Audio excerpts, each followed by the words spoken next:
This is the Northern Ireland Assembly Plenary Programme signed. This is the Northern Ireland Assembly Plenary Programme signed. This is the Northern Ireland Assembly Plenary Programme signed. This is the Northern Ireland Assembly Plenary Programme signed. This is the Northern Ireland Assembly Plenary Programme signed. This is the Northern Ireland Assembly Plenary Programme signed. This is the Northern Ireland Assembly Plenary Programme signed. This is the Northern Ireland Assembly Plenary Programme signed. This is the Northern Ireland Assembly Plenary Programme signed. This is the Northern Ireland Assembly Plenary Programme signed. This is the Northern Ireland Assembly Plenary Programme signed. This is the Northern Ireland Assembly Plenary Programme signed. This is the Northern Ireland Assembly Plenary Programme signed. This is the Northern Ireland Assembly Plenary Programme signed. This is the Northern Ireland Assembly Plenary Programme signed. This is the Northern Ireland Assembly Plenary Programme signed. This is the Northern Ireland Assembly Plenary Programme signed. This is the Northern Ireland Assembly Plenary Programme signed. This is the Northern Ireland Assembly Plenary Programme signed. This is the Northern Ireland Assembly Plenary Programme signed. This is the Northern Ireland Assembly Plenary Programme signed. This is the Northern Ireland Assembly Plenary Programme signed. This is the Northern Ireland Assembly Plenary Programme signed. This is the Northern Ireland Assembly Plenary Programme signed. This is the Northern Ireland Assembly Plenary Programme signed. This is the Northern Ireland Assembly Plenary Programme signed. This is the Northern Ireland Assembly Plenary Programme signed. This is the Northern Ireland Assembly Plenary Programme signed. This is the Northern Ireland Assembly Plenary Programme signed. This is the Northern Ireland Assembly Plenary Programme signed. This is the Northern Ireland Assembly Plenary Programme signed. This is the Northern Ireland Assembly Plenary Programme signed. This is the Northern Ireland Assembly Plenary Programme signed. This is the Northern Ireland Assembly Plenary Programme signed. This is the Northern Ireland Assembly Plenary Programme signed. This is the Northern Ireland Assembly Plenary Programme signed. This is the Northern Ireland Assembly Plenary Programme signed. This is the Northern Ireland Assembly Plenary Programme signed. This is the Northern Ireland Assembly Plenary Programme signed. This is the Northern Ireland Assembly Plenary Programme signed. This is the Northern Ireland Assembly Plenary Programme signed. This is the Northern Ireland Assembly Plenary Programme signed. This is the Northern Ireland Assembly Plenary Programme signed. This is the Northern Ireland Assembly Plenary Programme signed.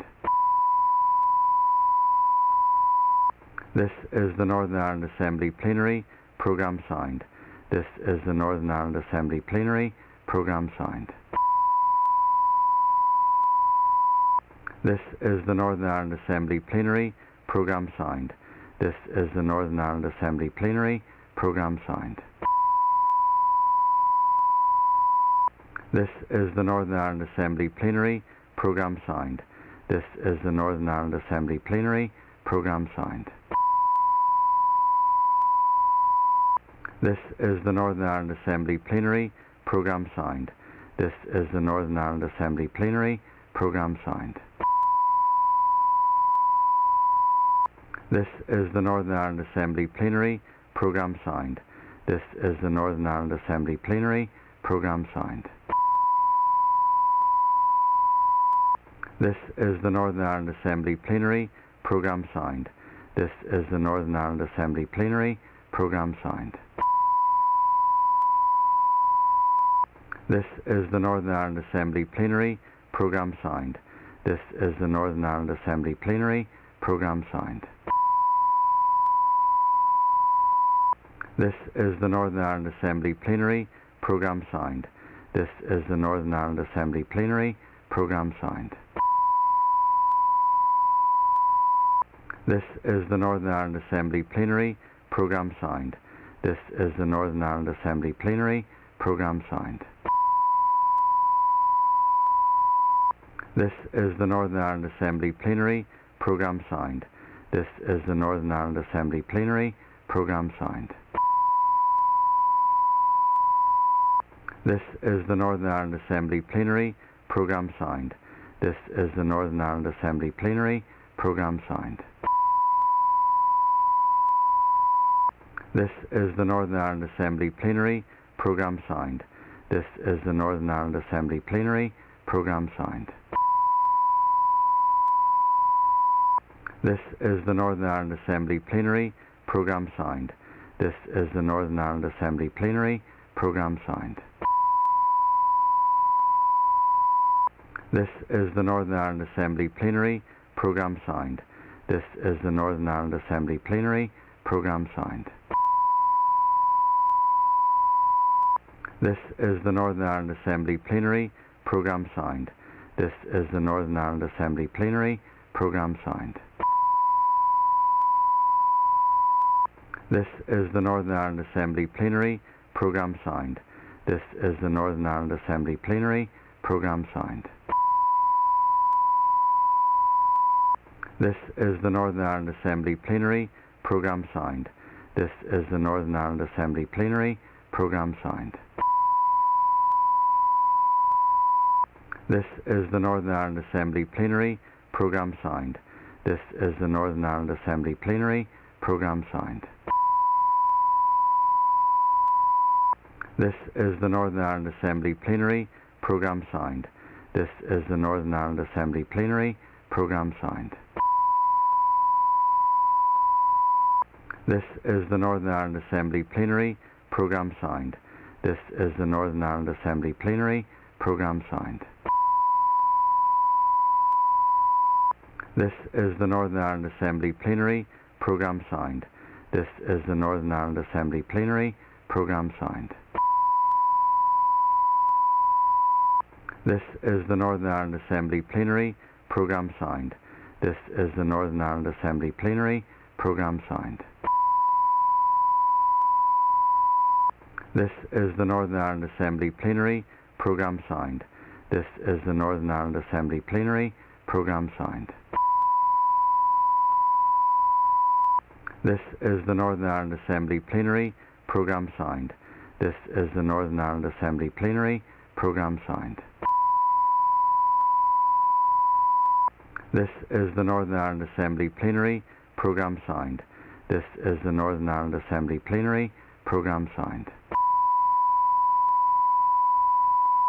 This is the Northern Ireland Assembly Plenary Programme signed. This is the Northern Ireland Assembly Plenary Programme signed. This is the Northern Ireland Assembly Plenary Programme signed. This is the Northern Ireland Assembly Plenary Programme signed. This is the Northern Ireland Assembly Plenary Programme signed. This is the Northern Ireland Assembly Plenary Programme signed. This is the Northern Ireland Assembly Plenary Programme signed. This is the Northern Ireland Assembly Plenary Programme signed. This is the Northern Ireland Assembly Plenary Programme signed. This is the Northern Ireland Assembly Plenary Programme signed. This is the Northern Ireland Assembly Plenary Programme signed. This is the Northern Ireland Assembly Plenary Programme signed. This is the Northern Ireland Assembly Plenary Programme signed. This is the Northern Ireland Assembly Plenary Programme signed. This is the Northern Ireland Assembly Plenary Programme signed. This is the Northern Ireland Assembly Plenary Programme signed. This is the Northern Ireland Assembly Plenary Programme signed. This is the Northern Ireland Assembly Plenary Programme signed. This is the Northern Ireland Assembly Plenary Programme signed. This is the Northern Ireland Assembly Plenary Programme signed. This is the Northern Ireland Assembly Plenary Programme signed. This is the Northern Ireland Assembly Plenary Programme signed. This is the Northern Ireland Assembly Plenary Programme signed. This is the Northern Ireland Assembly Plenary Programme signed. This is the Northern Ireland Assembly Plenary Programme signed. This is the Northern Ireland Assembly Plenary Programme signed. This is the Northern Ireland Assembly Plenary Programme signed. This is the Northern Ireland Assembly Plenary Programme signed. This is the Northern Ireland Assembly Plenary Programme signed. This is the Northern Ireland Assembly Plenary Programme signed. This is the Northern Ireland Assembly Plenary Programme signed. This is the Northern Ireland Assembly Plenary Programme signed. This is the Northern Ireland Assembly Plenary Programme signed. This is the Northern Ireland Assembly Plenary Programme signed.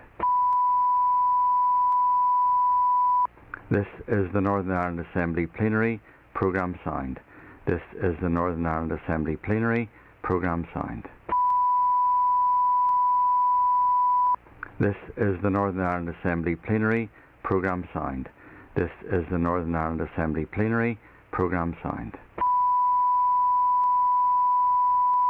This is the Northern Ireland Assembly Plenary Programme signed. This is the Northern Ireland Assembly Plenary Programme signed. This is the Northern Ireland Assembly Plenary Programme signed. This is the Northern Ireland Assembly Plenary Programme signed. This is the Northern Ireland Assembly Plenary Programme signed. This is the Northern Ireland Assembly Plenary Programme signed.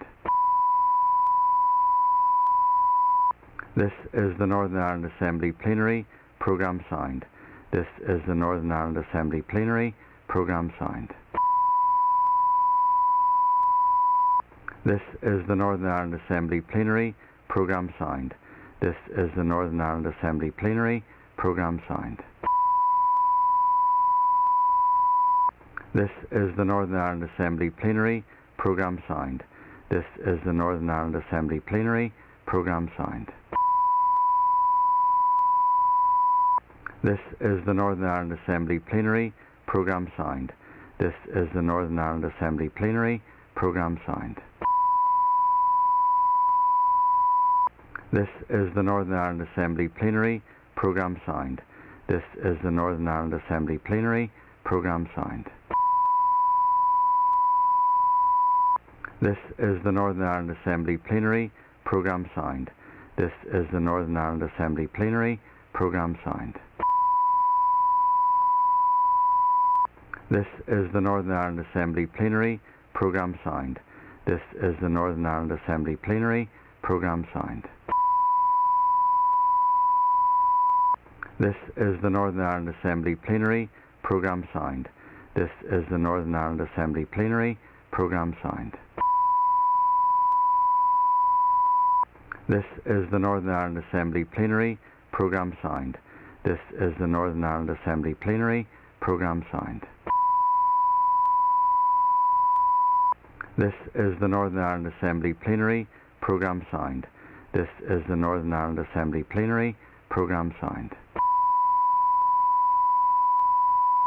This is the Northern Ireland Assembly Plenary Programme signed. This is the Northern Ireland Assembly Plenary Programme signed. This is the Northern Ireland Assembly Plenary Programme signed. This is the Northern Ireland Assembly Plenary Programme signed. This is the Northern Ireland Assembly Plenary Programme signed. This is the Northern Ireland Assembly Plenary Programme signed. This is the Northern Ireland Assembly Plenary Programme signed. This is the Northern Ireland Assembly Plenary Programme signed. This is the Northern Ireland Assembly Plenary Programme signed. This is the Northern Ireland Assembly Plenary Programme signed. This is the Northern Ireland Assembly Plenary Programme signed. This is the Northern Ireland Assembly Plenary Programme signed. This is the Northern Ireland Assembly Plenary Programme signed. This is the Northern Ireland Assembly Plenary Programme signed. This is the Northern Ireland Assembly Plenary Programme signed. This is the Northern Ireland Assembly Plenary Programme signed. This is the Northern Ireland Assembly Plenary Programme signed. This is the Northern Ireland Assembly Plenary Programme signed. This is the Northern Ireland Assembly Plenary Programme signed. This is the Northern Ireland Assembly Plenary Programme signed. This is the Northern Ireland Assembly Plenary Programme signed. This is the Northern Ireland Assembly Plenary Programme signed. This is the Northern Ireland Assembly Plenary Programme signed. This is the Northern Ireland Assembly Plenary Programme signed. This is the Northern Ireland Assembly Plenary Programme signed. This is the Northern Ireland Assembly Plenary Programme signed. This is the Northern Ireland Assembly Plenary Programme signed. This is the Northern Ireland Assembly Plenary Programme signed. This is the Northern Ireland Assembly Plenary Programme signed. This is the Northern Ireland Assembly Plenary Programme signed. This is the Northern Ireland Assembly Plenary Programme signed. This is the Northern Ireland Assembly Plenary Programme signed. This is the Northern Ireland Assembly Plenary Programme signed. This is the Northern Ireland Assembly Plenary Programme signed. This is the Northern Ireland Assembly Plenary Programme signed. This is the Northern Ireland Assembly Plenary Programme signed. This is the Northern Ireland Assembly Plenary Programme signed. This is the Northern Ireland Assembly Plenary Programme signed. This is the Northern Ireland Assembly Plenary Programme signed. This is the Northern Ireland Assembly Plenary Programme signed. This is the Northern Ireland Assembly Plenary Programme signed. This is the Northern Ireland Assembly Plenary Programme signed. This is the Northern Ireland Assembly Plenary Programme signed. This is the Northern Ireland Assembly Plenary Programme signed.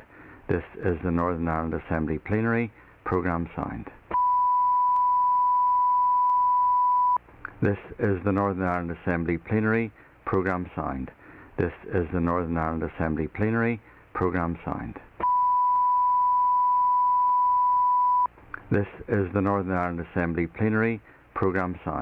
This is the Northern Ireland Assembly Plenary Programme signed. This is the Northern Ireland Assembly Plenary Programme signed. This is the Northern Ireland Assembly Plenary Programme signed. This is the Northern Ireland Assembly Plenary Programme signed. This is the Northern Ireland Assembly Plenary Programme signed. This is the Northern Ireland Assembly Plenary Programme signed. This is the Northern Ireland Assembly Plenary Programme signed. This is the Northern Ireland Assembly Plenary Programme signed. This is the Northern Ireland Assembly Plenary Programme signed. This is the Northern Ireland Assembly Plenary Programme signed. This is the Northern Ireland Assembly Plenary Programme signed. This is the Northern Ireland Assembly Plenary Programme signed. This is the Northern Ireland Assembly Plenary Programme signed. This is the Northern Ireland Assembly Plenary Programme signed. This is the Northern Ireland Assembly Plenary Programme signed. This is the Northern Ireland Assembly Plenary Programme signed. This is the Northern Ireland Assembly Plenary Programme signed. This is the Northern Ireland Assembly Plenary Programme signed. This is the Northern Ireland Assembly Plenary Programme signed. This is the Northern Ireland Assembly Plenary Programme signed. This is the Northern Ireland Assembly Plenary Programme signed. This is the Northern Ireland Assembly Plenary Programme signed. This is the Northern Ireland Assembly Plenary Programme signed. This is the Northern Ireland Assembly Plenary Programme signed. This is the Northern Ireland Assembly Plenary Programme signed. This is the Northern Ireland Assembly Plenary Programme signed. This is the Northern Ireland Assembly Plenary Programme signed. This is the Northern Ireland Assembly Plenary Programme signed. This is the Northern Ireland Assembly Plenary Programme signed. This is the Northern Ireland Assembly Plenary Programme signed. This is the Northern Ireland Assembly Plenary Programme signed. This is the Northern Ireland Assembly Plenary Programme signed. This is the Northern Ireland Assembly Plenary Programme signed. This is the Northern Ireland Assembly Plenary Programme signed. This is the Northern Ireland Assembly Plenary Programme signed. This is the Northern Ireland Assembly Plenary Programme signed. This is the Northern Ireland Assembly Plenary Programme signed. This is the Northern Ireland Assembly Plenary Programme signed. This is the Northern Ireland Assembly Plenary Programme signed. This is the Northern Ireland Assembly Plenary Programme signed. This is the Northern Ireland Assembly Plenary Programme signed. This is the Northern Ireland Assembly Plenary Programme signed. This is the Northern Ireland Assembly Plenary Programme signed. This is the Northern Ireland Assembly Plenary Programme signed. This is the Northern Ireland Assembly Plenary Programme signed. This is the Northern Ireland Assembly Plenary Programme signed. This is the Northern Ireland Assembly Plenary Programme signed. This is the Northern Ireland Assembly Plenary Programme signed. This is the Northern Ireland Assembly Plenary Programme signed. This is the Northern Ireland Assembly.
Members have been given notice by not less than 30 members under Standing Order 11. I have summoned the Assembly to meet today for the purpose of debating a motion on support for the rule of law. Clerk, please read the motion.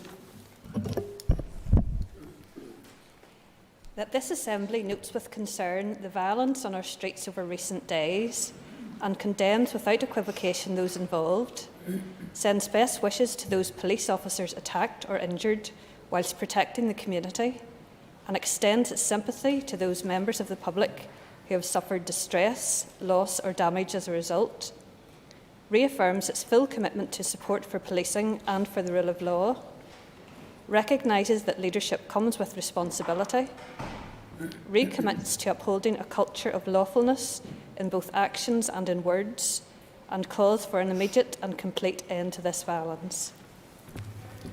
And I call Naomi Long to move the motion. Moved, Mr. Speaker.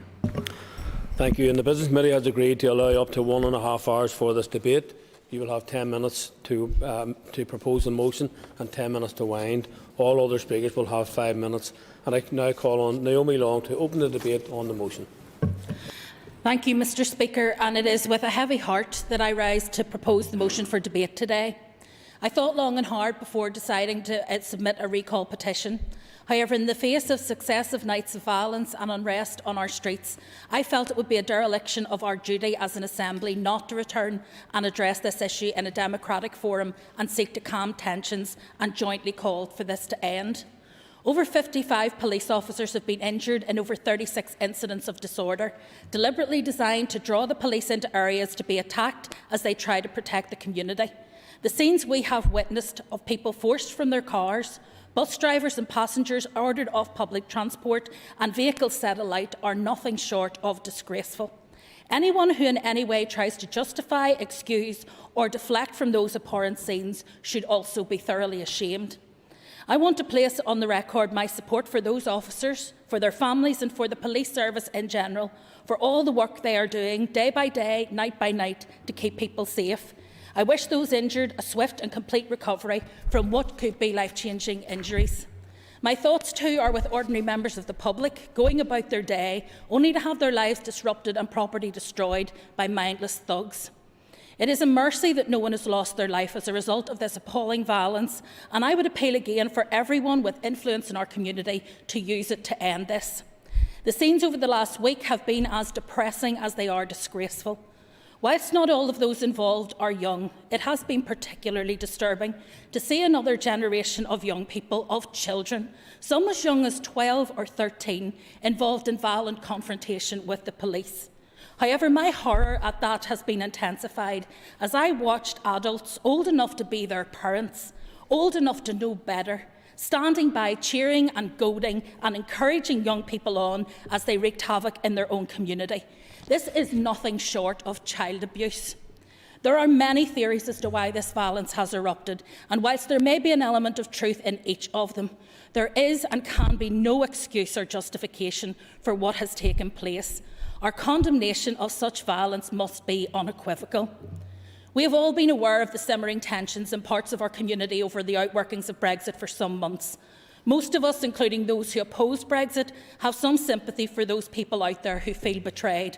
They were promised some sunlit uplands, but that was a fantasy. It was never how Brexit would end. Those in government knew that, but were more interested in their own ascent to power than the hurt and instability their deception would cause here in Northern Ireland. Instead of calm and measured leadership in the face of challenge, we have instead heard inflammatory rhetoric with threats of renewed violence bandied around by people who claim to be trying to lead others away from their violent past. That dangerous language, that foolish talk, could only ever serve to further stoke the anger. While people will claim they were speaking in metaphors, we know all too well that many others hear it literally. Temperatures were raised still further last week. After a year of restrictions and lockdowns, people were understandably frustrated and even angry that those who made the rules and then broke the rules may not be held to account. Because upholding a culture of lawfulness is not only about what we say, it is also about what we do. Leadership is about action, not just words.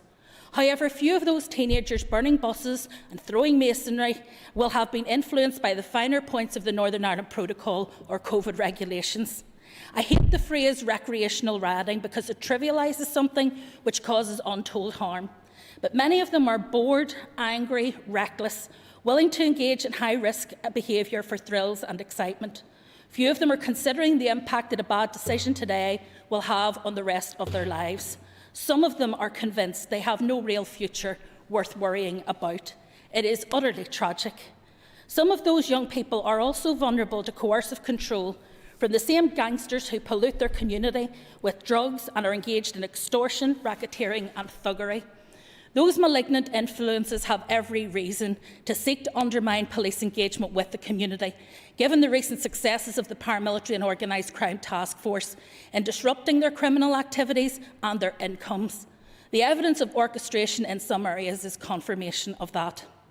And last night, as the trouble moved towards interfaces and flashpoints in our city, with a depressing inevitability, it became clear that deep-rooted sectarian hatred still propels people towards violence.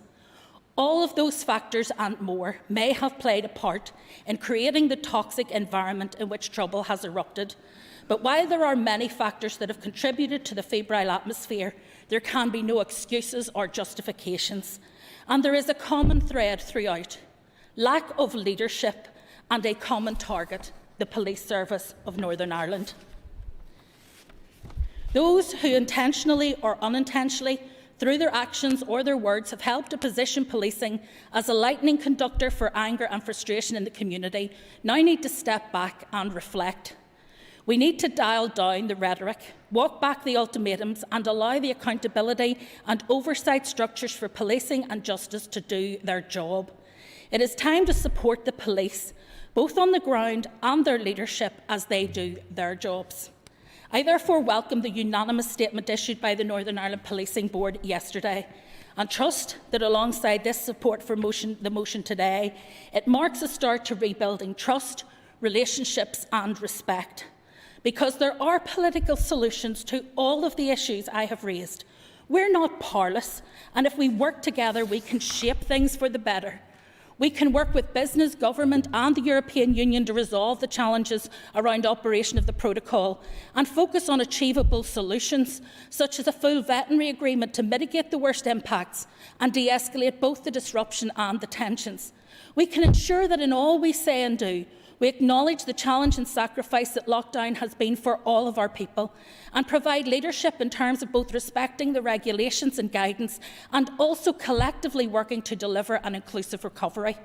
We can work together to tackle deprivation and exclusion, particularly among our young people, that leaves them vulnerable to paramilitary influence. We can invest to build more resilient communities that can resist coercive control from thugs and gangsters. That work is already underway through the Tackling Paramilitarism programme, and with focused and sustained investment, it has the power to transform people's lives. And we can confront the sectarianism in our society and take action to tackle it through support for integrated education, shared housing and diverse communities. We cannot rewrite the past, but we can agree to start a new chapter, one that offers hope in this community. But all of that needs to be built on a firm foundation: respect for the rule of law and respect for policing and justice. The system of checks and balances are designed to ensure that the operational elements of justice are independent and free of political interference. We may not agree with every operational decision of the police, the Public Prosecution Service or the judiciary, but it is absolutely vital that if and when we have concerns, they are directed through the correct channels and due process is respected. Community confidence in policing is not ours to give or to take away. Neither is it the job of the police alone to build it. Each of us have a duty to build that confidence by our actions and our words, by our active and visible support for and engagement with the police at every level. The Policing Board has unanimously asked that we will invite HMIC to assess the policing of the Story funeral against national standards, and they will report in a matter of weeks. In the meantime, it is not for me or anyone else to prejudge the outcome. None of us have the expertise in policing or full knowledge of the facts, and it is profoundly unfair and incredibly damaging to trash the reputation of the police service and senior officers without evidence. We must allow those tasked with the complex challenge of policing this community to do that job without fear or favour. Our actions today will impact on our ability to deliver fair and effective policing right across our community, both now and for the future. Mr. Speaker, I propose this motion in the genuine hope that despite our different perspectives, we can unite in support for policing, for the rule of law, for delivering political solutions to the challenges that we face, and above all, in our desire to seek an immediate end to this violence before the damage done is irreparable. Thank you. And can we bring Arlene Foster on screen, please?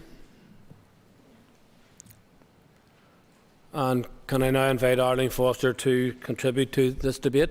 Thank you.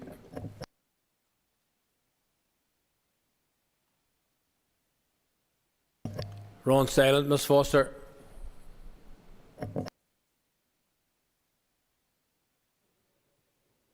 Can you hear me now, Mr. Speaker? Yes, certainly. Go ahead, please. Thank you. I apologise for that, Mr. Speaker, and can I apologise also for my voice today, and I hope that people can at least make some of what I'm saying out. I do welcome this motion brought to the House today. The scenes we have seen over this last evening and in previous evenings in various parts of Northern Ireland are totally unacceptable. There can be no place in our society for violence or the threat of violence, and it must stop. Just as it was wrong in the past and was never justified, so it is wrong now and cannot be justified. The injury to frontline officers, victims terrorised, damage to people's property, the harm to Northern Ireland's image in this our centenary year has taken us backwards. And no brick, no bottle, no petrol bomb thrown has achieved or can ever achieve anything but destruction, harm and fear. We are indebted to the police officers who stand between order and those who prefer anarchy. We are also indebted to all those political representatives, community leaders, parents, pastors and others who have sought to calm tension and urge restraint. Rioting, criminality and wanton destruction destroys lives, livelihoods and brings fear and misery to local communities. It is not in the name of the people who live in the areas impacted, and I have spoken to some of those people, and it's certainly not in their name. Today is not the time to rehearse the arguments of this last number of weeks. Safe to say that we should all know well that when politics fail or are perceived to be failing in Northern Ireland, then those who fill the vacuum offer destruction and despair. We cannot allow a new generation of our young people to fall victim to that path or be preyed upon by some who prefer the shadows to the light. So political problems require political solutions, never street violence. Northern Ireland is faced with a number of deep and significant political challenges in the time ahead, and collectively we must work through those challenges, because responsible leadership will not cherry pick the problems that are easiest. Responsible leadership means actively listening to views that people may not agree with or want to hear. Responsible leadership will not deny the existence of the most politically difficult challenges or wish them away. And responsible leadership will not leave things to fester or to worsen. And in this Assembly, our democratic forum, we will always have our differences. We will always have our different legitimate expectations. But the only bedrock on which we can move forward successfully is to recommit ourselves to redouble our efforts to solve each and every one of the challenges we face through politics.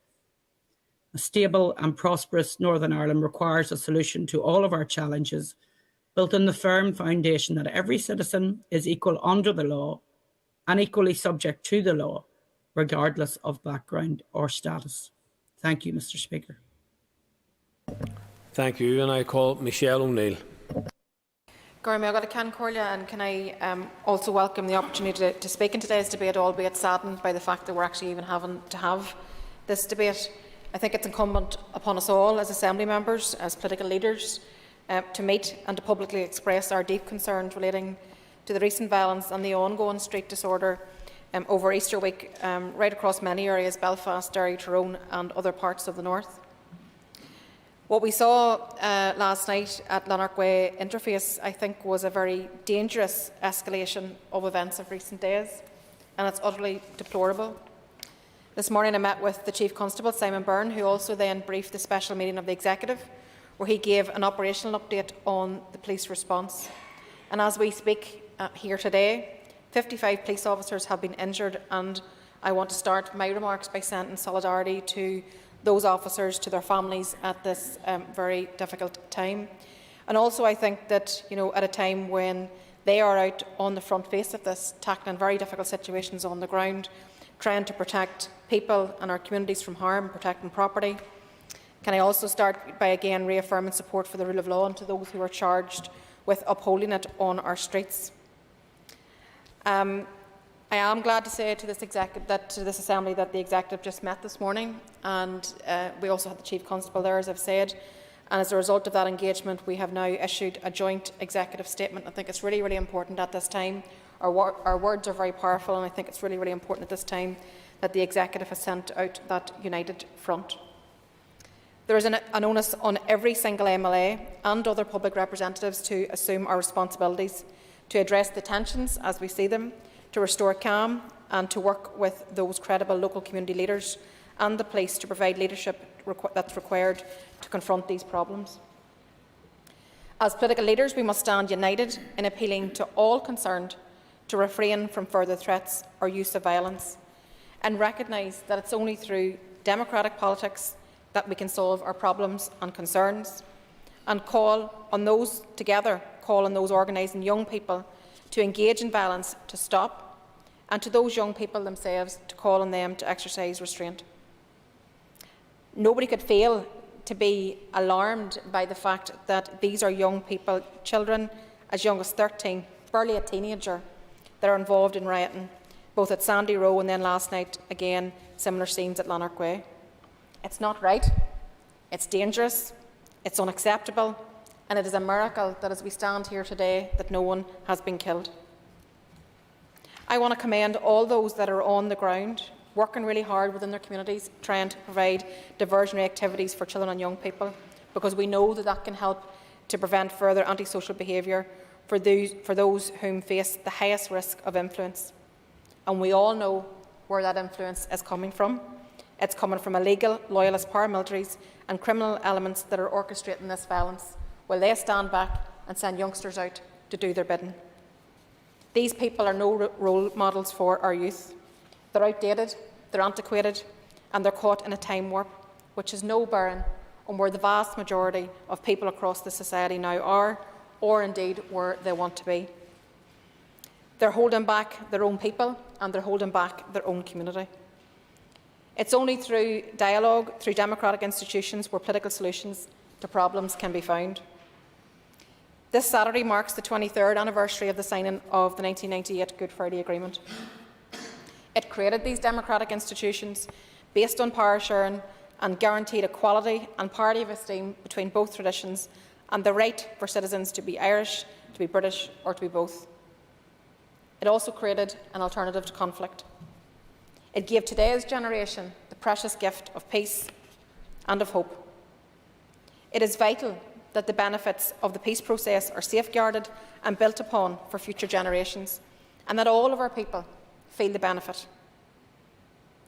The LCC, we're told, have now withdrawn their support for this agreement.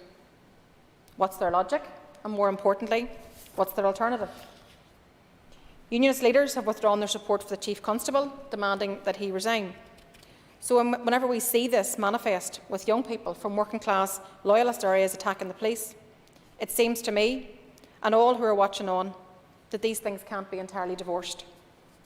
Surely, unequivocal support for the police and its leadership is the responsible thing to guarantee from this democratic assembly today. Political unionism championed Brexit, dragged out. Can I just say that I think that what we need to do is focus together as an executive, as an assembly, as political leaders, to work together to say very clearly that there's room for everybody at the table. But I tell you where there isn't room. There isn't room for armed gangs. There isn't room for criminal gangs who care nothing about the future of this society. It's incumbent upon us as political leaders, whom which the public give their support, to work together. Those people are enemies of the peace, and it's our job to make sure that all generations and future generations feel the benefit of the peace. Cormagan, thank you. And Nicola Mullen. Thank you, Mr Speaker. I rise to support this motion and speak on behalf of the SDLP. And I want to begin, as others have, by addressing the escalation in violence which took place in Belfast last night. When I became Infrastructure Minister last year, I never imagined that I would be receiving updates about the condition of one of our bus drivers, a public servant, after a bus was hijacked and petrol bombed while the attackers were cheered on by a mob. Last night, a bus driver was attacked doing his job serving the community. A press photographer was attacked for doing his job in capturing the truth. Police officers were, for the 8th consecutive night, attacked for doing their job, protecting communities and keeping us safe. If anyone needed a wake-up call to the dangerous escalation of this situation, they should reflect on these facts. And it has to be said that the immediate response on social media from some political leaders fell far short of what was needed to provide assurances to people and communities who are afraid of where we go next. Mr Speaker, today is not the day for the political blame game. The people of Northern Ireland aren't stupid. They know how we got to this dreadful point, and they know why. What the people of Northern Ireland want to know is, what are we, as their political leaders, going to do to de-escalate the situation and prevent it from reoccurring and infecting another generation of disadvantaged young people? I appeal to all members of this House to reflect seriously on where their words are taking us over the course of the next few hours and the next few days.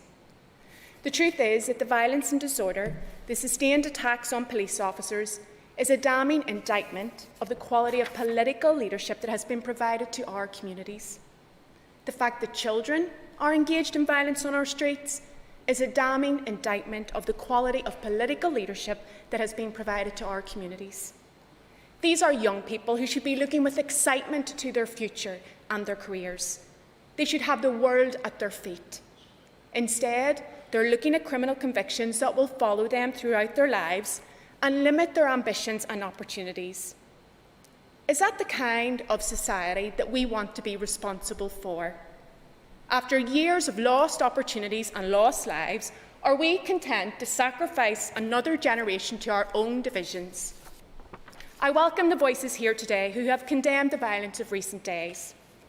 But the truth is, we have condemned working-class communities to this cycle of violence for generations. I look at those young people in Carrickfergus and Newtonabbey, and I see the burden of poverty, isolation and alienation that they share with young people in the New Lodge and in Ardoyne. This place, these institutions should have been an example to people everywhere of what we can achieve by living for ideals rather than fighting for them.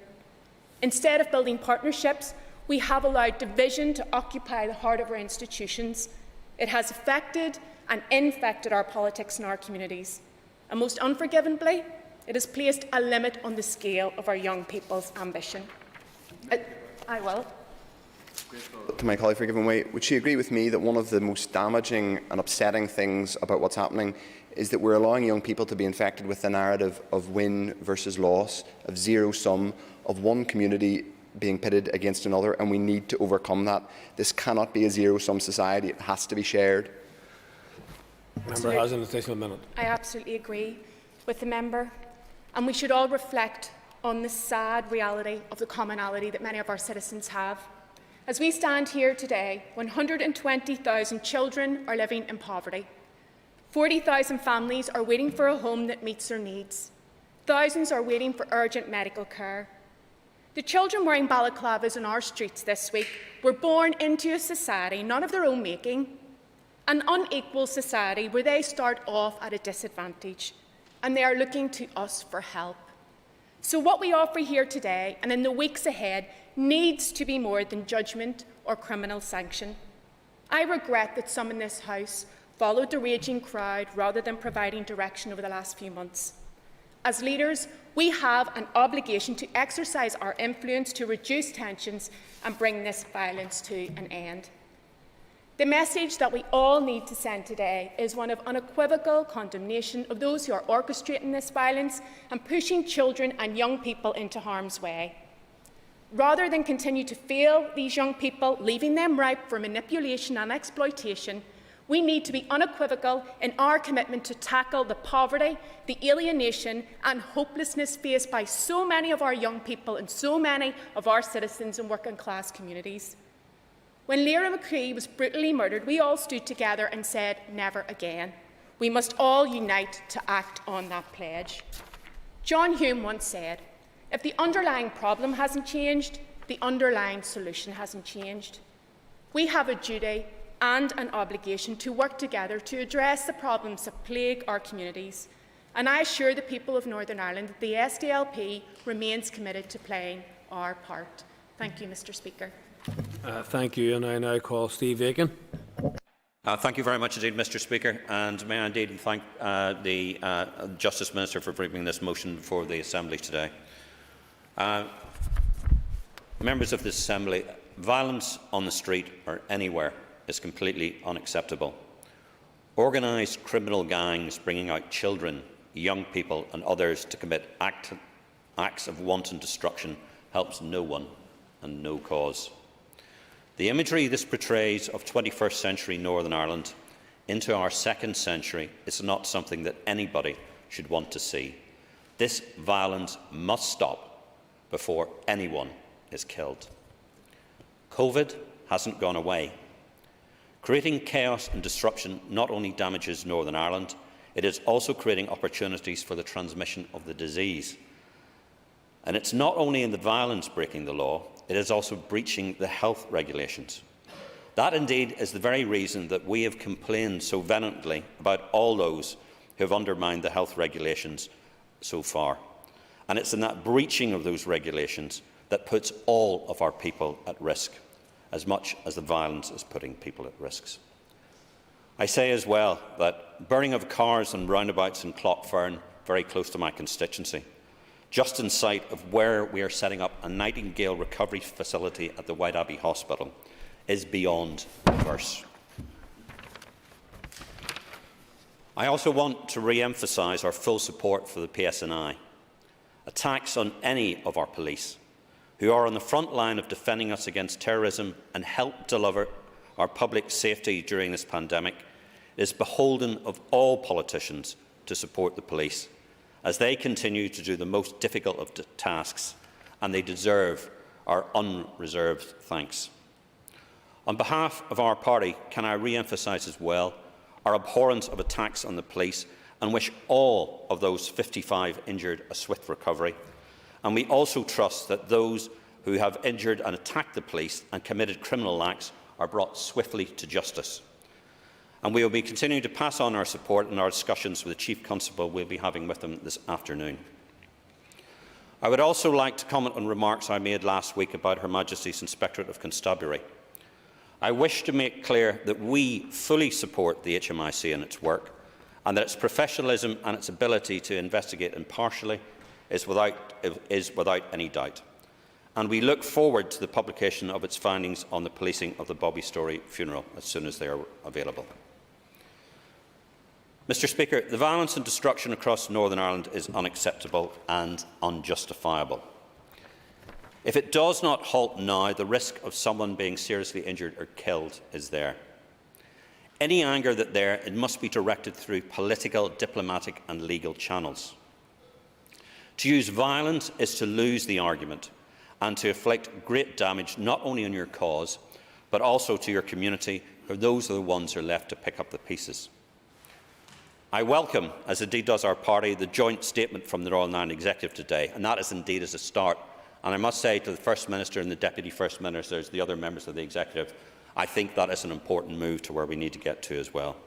But all of us politicians must be standing shoulder to shoulder to make sure we have our best endeavours across all of Northern Ireland to make politics work. Violence and the threat of violence has no place in any society. In particular, it has no place in Northern Ireland. Together, we must work together to stop this happening. Mr. Speaker, we support the motion. Thank you. Thank you. And I call Gary Middleton. Thank you, Mr. Speaker. I'm proud to have come from the New Buildings area of Londonderry, and my wife is from Nelson Drive. I've been born and bred in the community. My roots are there, and it's the greatest honour that I have to have a mandate to represent those areas and all the people of the Foyle constituency. The images and the videos that I have seen on the news outlets are not a true reflection of who we are. In my constituency, I believe that the sense of community and looking out for one another is second to none. Over the course of the pandemic, we've seen the best of our people stepping up to help their neighbours. I unequivocally condemn the violence and the disorder that we have witnessed across our communities in recent days. Whether the violence happens in Londonderry or Belfast, Ballymena or Craigavon, it should be condemned equally. I will indeed. I'm very grateful to my colleague for giving way. My colleague will be aware that on social media there are currently postings being put up trying to entice people into further law-breaking. Would my friend join with me in urging especially young people to ignore those voices that would take them down a path that would destroy their lives? The member has an extra minute. I thank the member for that, and I do indeed agree with that. There can be no excuse for damaging or destroying the property of our neighbours within our communities, or indeed attacking the PSNI officers attending the scene. My thoughts are with each and every one of those officers injured, and indeed all of the rank and file officers of PSNI who have unacceptably come under attack for simply doing their job. There is no doubt that there are deep frustrations and anger within the Unionist Loyalist community. However, the presence of this disorder and rioting in our streets is wholly unacceptable. There is no justification. The fundamental concerns expressed by the wider Unionist community are genuine and they must be addressed. It is of the utmost importance that these concerns are not drowned out by the destruction and the mayhem that we've sadly witnessed on our streets. The outworking of that frustration and anger must be entirely peaceful and democratic.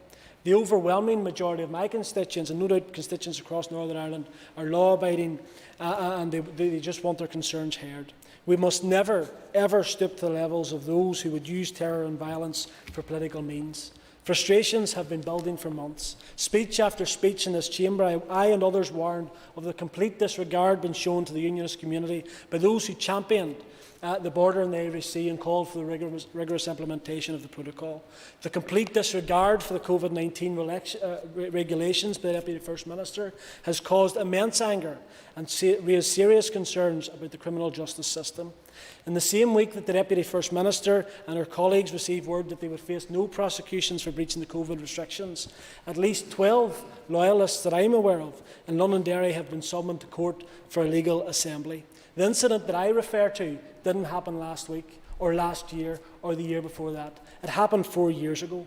4 years ago, a group of loyalists gathered peacefully to tackle issues that were ongoing in the St Columns Park area and Bond Street area, antisocial behaviour. Night after night, there was violence, alcohol and drug abuse in that park. There were no summonses for those engaging in that behaviour. Yet 4 years on, the week that the Deputy First Minister and others got off the hook, the loyalists have received these summonses. So there's questions to be asked by the PPS in that respect. The perception of two-tiered policing has led to the erosion of support within the Unionist community and created a vacuum which sadly others seek to fill. Where there is a perception or a reality of double standard by the police, then that damages respect for the rule of law. When those in senior government positions break the law but are not held accountable, then that endangers devolution. It is because we believe in the police and we believe in the rule of law that we want to see it applied equally and fairly. Everyone in this chamber and outside of this chamber must work to rebuild confidence and promote stability. Given the scale of the problem facing trust in politics and policing, while we support today's motion, it is self-evident that words of condemnation will never be enough to provide solutions. We all have choices to make. We have a choice as to whether to engage in violence or not. We have a choice as to what path we take in life. It's our job in this chamber to improve the choices that our young people have, to provide them with a hopeful present reality, a hopeful future, and not to be reenacting the acts which sadly we have seen too familiar in the past. We as an Assembly need to focus on the full reopening of our youth services, allowing for intervention and targeted programmes for our young people, providing them with an alternative path that highlight that they have a voice, that they're going to be heard, and that they have a say in the democratic processes, and never again to turn to the violent acts which we all agree are completely and totally wrong. All of us in this chamber need to redouble our efforts to bring about calm and hope for all in Northern Ireland. Therefore, I ask of this chamber, do you care deeply enough about a shared future to take on board the genuine concerns raised by the Unionist community? Collectively, we have the ability in this chamber to send out a strong message to each and every person within our society, a message that we are serious about making Northern Ireland work. We want to deliver a better future and that we're not going back. Thank you, Mr. Speaker. Thank you, and I call Martina Anderson. The violence that erupted in Derry was mainly in the waterside PUL areas, and it was orchestrated by crime gangs. To demonstrate a unity of purpose, political leaders, myself, Gary Milton, Karen Mullen and Sinead McLaughlin met with the PSNI District Commander, the Chamber of Commerce, the City Centre Initiative and other statutory agencies to discuss reports of ambulances being stoned, petrol bombs being fired at cars, petrol bombs being put into the hands of 12-year-old children, and police officers being injured, and afterwards we issued a joint statement calling for an end to the ongoing cycle of violence. I, along with Sinn Féin councillor Christopher Jackson, we were in small, mainly nationalist areas in the waterside like Currynearn and Shepherd's Glen, with residents who felt utterly terrified in their own homes as attempts were made to restrict access into and out of their estates, putting lives, families and communities at risk. There's no doubt that council and departmental support is needed for the besieged community of Currynearn, for youth services and to build community capacity. In nationalist areas of Derry, when violence occurs, it's community activists, youth leaders and Sinn Féin who are on the ground assisting to de-escalate situations and challenging bad behaviour. Today in this chamber, we need to demonstrate a generosity of spirit. We need to outreach to one another. We need to dial down the rhetoric. We need to build on the common ground upon which we all stand. And as political leaders, we need to recommit to upholding a culture of lawfulness in both action and in words. 23 years after the Good Friday Agreement, we are, thankfully, in the privileged space where dialogue can be used to build relationships between Orange, Green and all other traditions who call our society home. As political representatives, leadership is essential at all times, in good times and in challenging times. The key to this is dialogue and proactive engagement between all traditions and none. We all know that our young people and people collectively deserve a society in which tolerance, equal treatment and the rule of law are standards governing all institutions and everyday life. I have listened and I have heard people in the PUL community who feel their identity has been undermined as a result of changes brought about by the British government and by political unionism. Those changes have happened and they challenge us, but they have to be managed.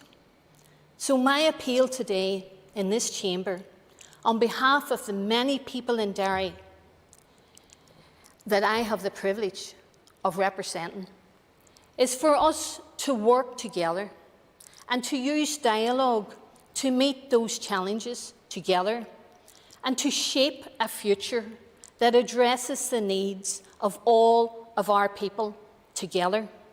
I don't want to see any young person from any tradition having their lives ruined by a criminal record.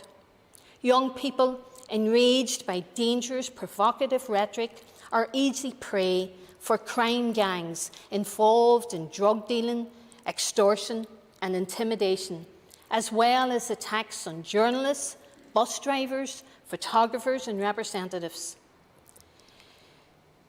It'll be those young loyalists who will face the wrath of the criminal justice system, not those who shamefully stoked up and orchestrated such violence. Today, we must stand together to condemn without equivocation the violence on our streets, which serves as a sobering reminder that peace is a process that needs to be constantly safeguarded. If leadership is shown today and every day, and if the rhetoric is toned down, then inevitably the violence will be too. Tá méid takeú leis an ruin. I support the motion. Thank you. Gary Middleton, point of order. Thank you, Mr. Speaker. The member for Foyle, Martina Anderson, stated that ambulances were stoned. I think we need to be very careful with our facts and with our language in this chamber around comments such as that. Okay. Very briefly, please. I says we were discussing reports of ambulances being stoned, so that's the difference. Okay, let's not have a cross-chamber argument around reports and so on. And I call Mervyn Storey. Thank you, Mr. Speaker. And I declare an interest as a member of the Northern Ireland Policing Board. Mr. Speaker, no one could be but saddened and depressed at the scenes of violence and destruction on our streets in the last number of days. And let us be very clear, no ambiguity, no double talk, no smoke and mirrors. This is wrong. No one should use as a cover or take as licence to be involved in attacking police officers, burning cars, buses, property, and instilling fear in their own community and in someone else's because of legitimate political concerns in relation to the events that have unfolded in our country over the last number of months. Whether that be the protocol, whether that be the circumstances surrounding the funeral of Bobby Storey and how it was mishandled. Today is also a sad day for the family of two RUC officers murdered 44 years ago this day on Good Friday outside Moneymore. One of those officers was from my own hometown of Ballymoney. Constable John Thompson McCracken, along with Constable Kenneth Sheeran, one 22, the other 19. One of the gunmen was to become a hunger striker. Those who are the heroes of those who represent Sinn Féin in this assembly. I ask today, was the gunman a role model for our young people? I have heard eulogies in this House that stand in stark condemnation to the bravery of those two constables. So when we come to condemnation, let us not be partial. Let us not be selective. Violence was wrong in 1977, and violence is still wrong in 2021. But, Mr. Speaker, that brings me to discuss an issue in terms of rhetoric and how important our words are. And our words are important. And we have been challenged as unionist leaders in regards to what we have said in recent days. But let me also say, as my colleague Gary Middleton has referred to, we have listened to a barrage of disrespect to the centenary of this country that is our home. the members opposite cannot even recognise and see as offensive the shape of Northern Ireland. I listened in this House a number of weeks ago to 3 contributions from Emma Sheeran, Martina Anderson, and also from Pat Sheehan. And if that is respect, then I think we have to rethink the definition of that word. But it's not only Sinn Féin.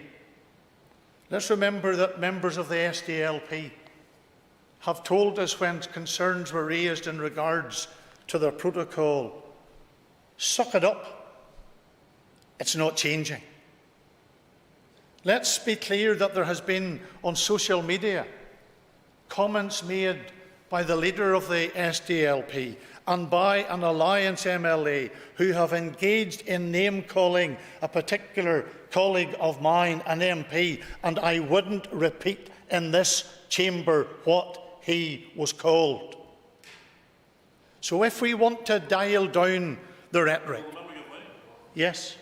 I see the members probably run out of time in relation to the speech, but he maybe could touch on some of the comments where Sinn Féin had threatened violence if there hadn't have been a border in the Irish Sea.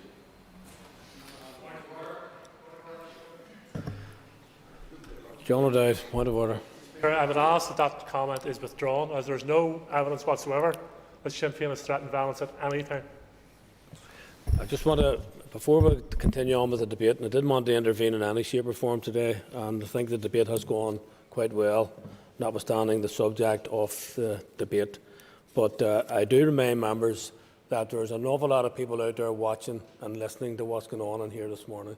They want to see leadership, constructive, positive, measured leadership, principled leadership from the members of this House across all the parties. So I don't want to hear any other kind of contributions which are straying into disrespect. And I would point out that 2 speakers in the past, Willie Hay and Mitch McLaughlin, actually brought a departure to the rulings of previous speakers insofar as they focused much more attentively on the conduct of the debate and the language used and the disrespect and the tone of the debate. And I think they were quite successful in their tenures of people cast their minds back, notwithstanding the difficult circumstances when they both presided over this House. So I want to return to remind members that use respectful language, make your points. People here are grown up, they're very mature politicians. You can make your arguments without insulting someone. You can make an argument without inflaming the mood out there. I listened, like every other elected representative in this chamber, to the fears and the worries of people out in the communities last night in my own constituency, like all their members have testified here this morning, and all other members can do so. So I don't want to be hearing those people ringing tonight or tomorrow night or having the same fears as they had yesterday. Our job in here is to support this motion this morning, if that's what the members are entitled to do. But I would advise the House that over 60 members signed this petition.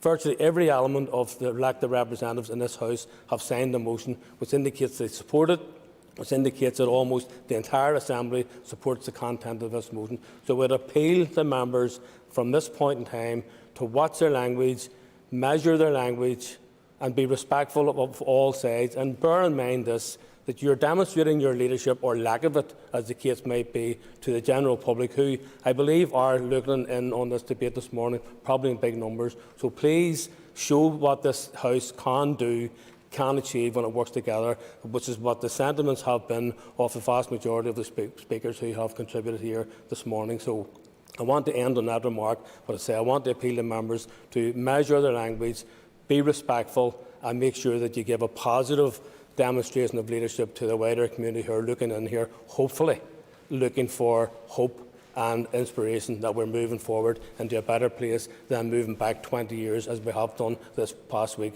in our community. On that basis, then, I want to recall Mr. Storey. Thank you, Mr. Speaker. And wherever any call comes from violence, it is wrong. I want to return to the issue of rhetoric. The Alliance leader was on the radio this morning, and she rightly said that our language, we need to consider our language. She then went on to say that we had been lied to about Brexit. I have to say If the starting point for us today, as we leave this chamber, is to take the advice of the Speaker and the comments of some that we have already spoken, is to mind our language, then let us be consistent in that. I said this morning, I have suffered politically and personally because in 2007 we came into government with Sinn Féin. People have stopped speaking to me, people have stopped socialising with us, all of that. We have stretched out the hand to those who were justifying murder and mayhem. Now the time has come to show respect not only by your words, but by your deeds, and do what you say others should do, and dial down the rhetoric and give leadership to your own community as well as respect to mine. I call Deputy Hargett. Thanks very much, and I rise to support the motion, and I do hope that this House today stands united in our unequivocal condemnation of the violence that has ensued over the last week. Violence that has seen petrol bombs, public transport worker forced from their bus and the bus burnt, photographer attacked and injured, residents and communities living in fear, young people being used by sinister adults to attack the police, sinister elements placing petrol bombs in the hands of young people, those same sinister elements who place drugs in the hands of young people, and criminal elements who are using our children. And I'm deeply concerned that the protests are being organised at interface areas. These protests are being widely circulated on social media. And I've worked on interface issues for over 20 years in Belfast. And my experience tells me that those who organise on or near interface areas are not intent on peaceful protest. Their intent is organised and is a deliberate attempt to stoke up violence and sectarianism, and that's what we've seen last night. We must stand together collectively and condemn this violence. We must stand together and condemn those criminal and sinister elements who are using young people to incite violence. We can see on a daily basis, even this morning, orchestrated attempts to organise more protests, and again at or near interface flashpoints. These criminal gangs have nothing to offer the community. They should disband. They should climb off the backs of their community. Street protests need to be called off, and as it's clear, they're leading to tension and violence. And I hope this House unites around these issues. I want to take the opportunity to commend the many community and youth leaders and activists who have been tirelessly on the ground engaging with young people and trying to pull them away from the violence. I live in a community just like those young people caught up in the violence at Sandy Row, which is in my own constituency, and also on the Shankle Road, working class communities. We have similar housing, we suffer from poverty, we have the same health inequalities that see people in our communities die younger than the average by almost 10 years because of the links of poverty. Communities facing the pressure of development without their interests being considered. High levels of unemployment. Communities that have borne the brunt of conflict. Communities that have borne the brunt of sectarianism. Communities who bear the brunt of health and economic shocks. Communities that I've been a youth worker, a community activist, elected rep and also a resident, who need cross-party support from this chamber, from the executive and from the Assembly to tackle poverty and inequality, to target resources on the basis of objective need, targeting those communities like Sandy Row, like the Shankle Road, the Springfield Road, the Waterside and the Bogside. And I will work with all around the executive table and across this chamber to achieve that. Now is the time for calm, to call for an end to violent protests and for criminal gangs to go away. Leave the communities alone. Get off the backs of our young people and the backs of our communities. And to our young people and our communities, I want to work with you. I want to hear your voices and ensure that they're heard. I want to listen to you. I'm here to engage and to work with you to address the issues and the hopes for our communities. So let's stamp out the flames of hate and work to allow our young people and our communities to flourish. Thank you. And I call Sinead McLaughlin. Thank you, Mr. Speaker. 23 years on from the Good Friday Agreement, this is the right moment to reflect on its success, and yes, on where it has been less than successful. It gave us peace, but it has not given us reconciliation. And perhaps just as bad, it has failed to get rid of paramilitaries and the sinister forces within our communities. The people of Northern Ireland are deeply frustrated. They're depressed and they're disappointed in our politics and in our politicians.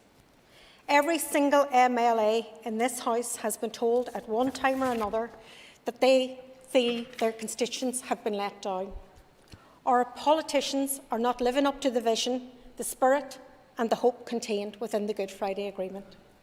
When it comes to governing Northern Ireland, the political tension between the DUP and Sinn Féin is palpable. And when it comes to big decisions, issues that need resolved, like Brexit, like COVID, like schools opening, like schools closing, like victims' pensions, like the provisions of women's health service, there is rarely a meeting of minds, and the dirty linen tends to be washed in public. A sectarian mindset still prevails. There is no disguising that we have had our fill of serious pressures in our political institutions. We can all accept that Brexit has regrettably reopened old wounds and indeed sharpened all the lines and divisions that the Good Friday Agreement sought to soften around sovereignty, identity and borders. The SDLP hears and deeply regrets the feelings and frustrations of abandonment that is acutely felt within our unionist community. As a nationalist, I truly understand this. However, John Hume once said, if you fall into reacting to reaction, you lose perspective and judgment. And I am afraid that this is precisely what has happened. And the First Minister and the Deputy First Minister should reflect very carefully on the role that they each have played. The outworking of political ineptitude creates a space for violence in our streets. Political dissension provided a target and an opportunity for disorder. In the past 9 days in Derry and Belfast and other parts of Northern Ireland, we have seen 12-year-olds, 13-year-olds and 14-year-olds on the streets, throwing petrol bombs, stones, rocks and setting cars alight. They were not there to demand that the protocol be scrapped or that Simon Byrne resign from the PSNI. We can be confident that these teenagers were motivated and manipulated by paramilitary groups. In the waterside area of Derry, that means the UDA. And we know that the PSNI has been ramping up its actions against the UDA in recent weeks. No wonder its leaders are causing a ruckus. Because whatever the UDA claims to be, it's actually just a criminal operation that sells drugs, runs protection rackets and engages in loan sharking. Its members become rich while its victims become poor. Not that the UDA is unique. In Derry, there is a drugs war between the INLA and the new IRA, which has led to recent shootings. We have to do so much more to rid ourselves of the scourge of these paramilitaries.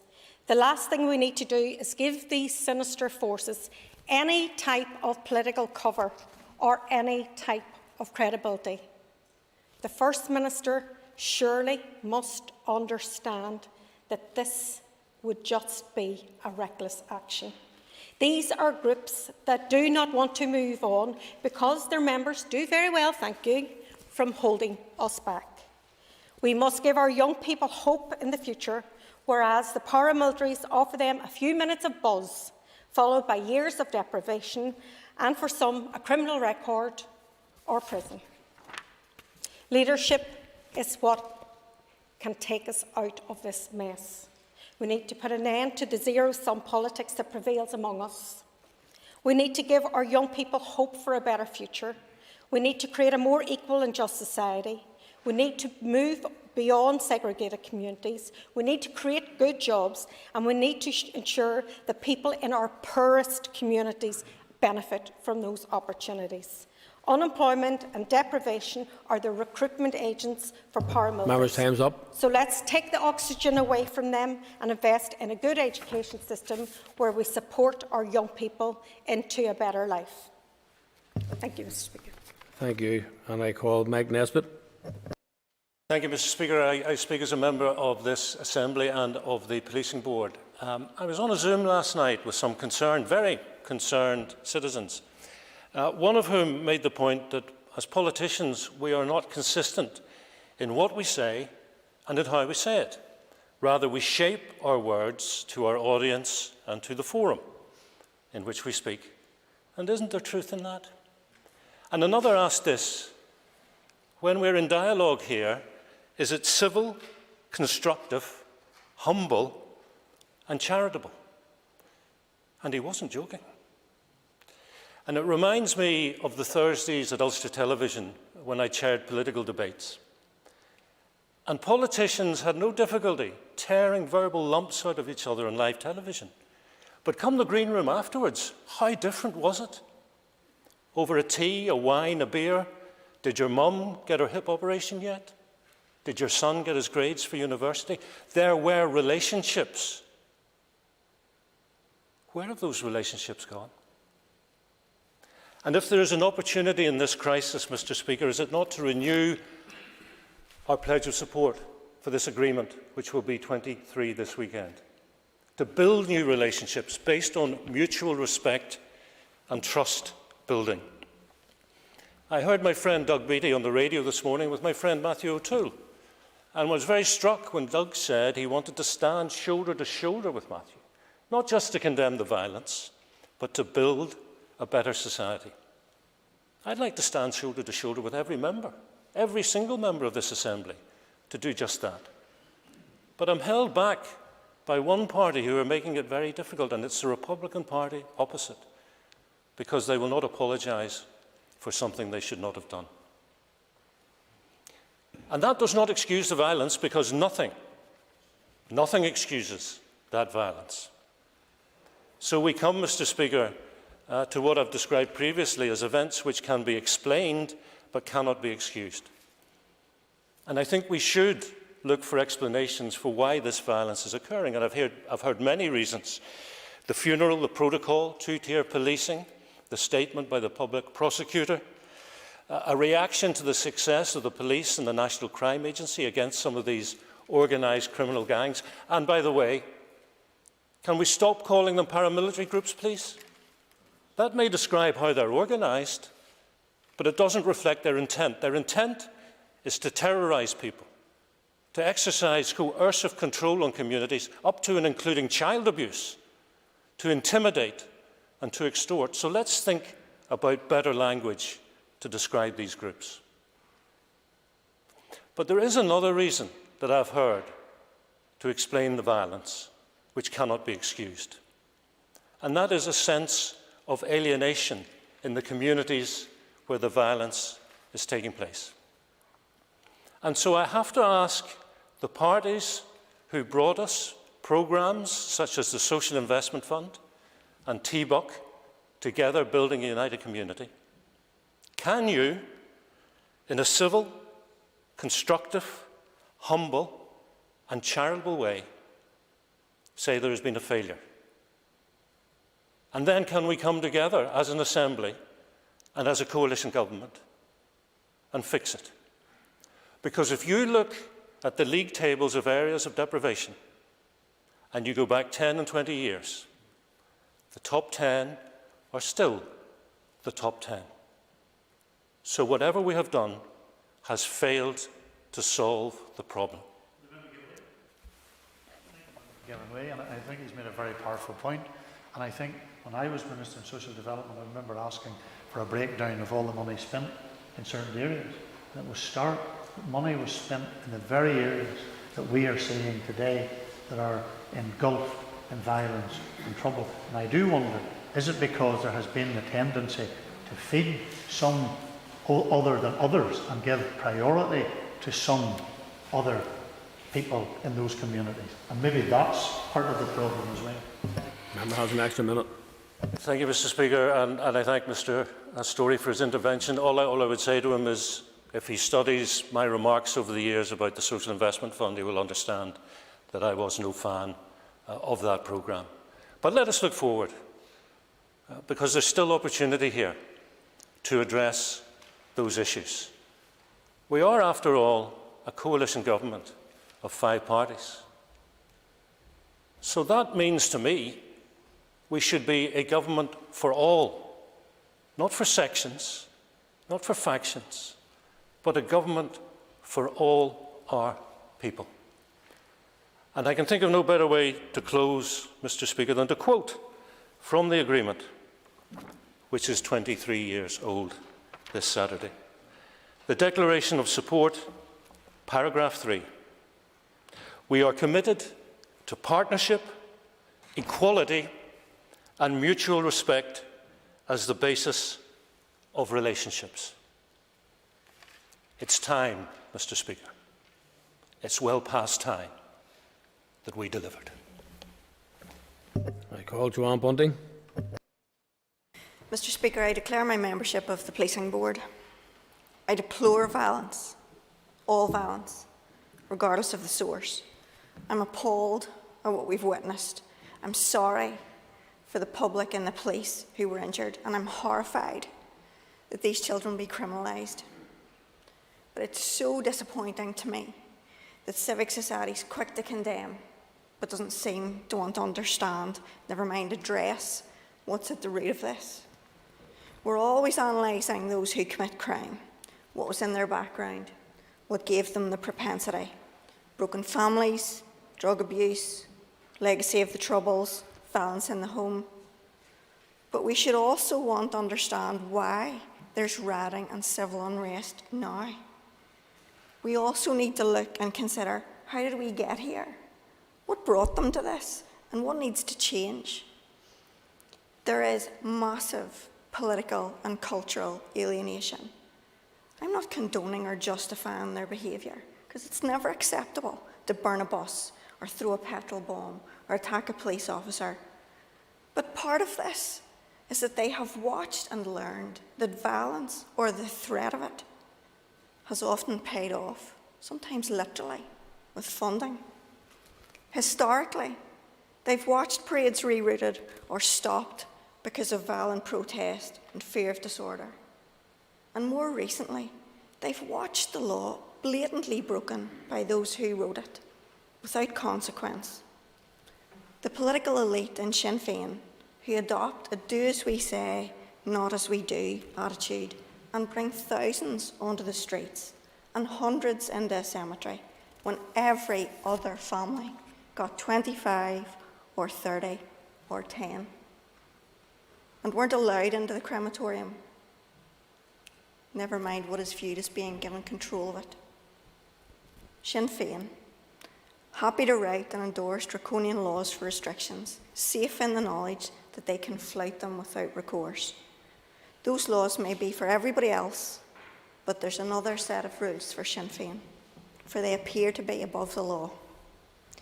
They also appear to be facilitated by the police to breach these laws in ways that are inexplicable and unacceptable. I want to place on record my full support for the rank-and-file police officers who are having to deal with this on the ground. But something needs to change at the top, and at the very least, it's the mentality. The Story funeral was the benchmark to which the policing of all other restrictions is compared. There absolutely is two-tier policing in Northern Ireland, and the PPS provided the evidence last week. In any circumstance where the PPS writes that the PSNI's behaviour had anything to do with them being unable to bring a prosecution, that's a massive problem and an epic failure on behalf of the PSNI. I've been harping, and that's the only word for it, at the Policing Board about two-tier policing since I got there in 2016. I've raised my community's lack of confidence in the police at pretty much every meeting, private and public. But until recently, I was dismissed like a child, but because the police didn't believe that I was right, and they didn't care if they were wrong. We're all supposed to be equal under the law and equally subject to it, But that's not the case, and everybody in my community sees it. And that's why all 4 unionist parties have indicated they no longer have confidence in the Chief Constable and some of his team, nor do the people we represent. That should matter. Another example, recruitment.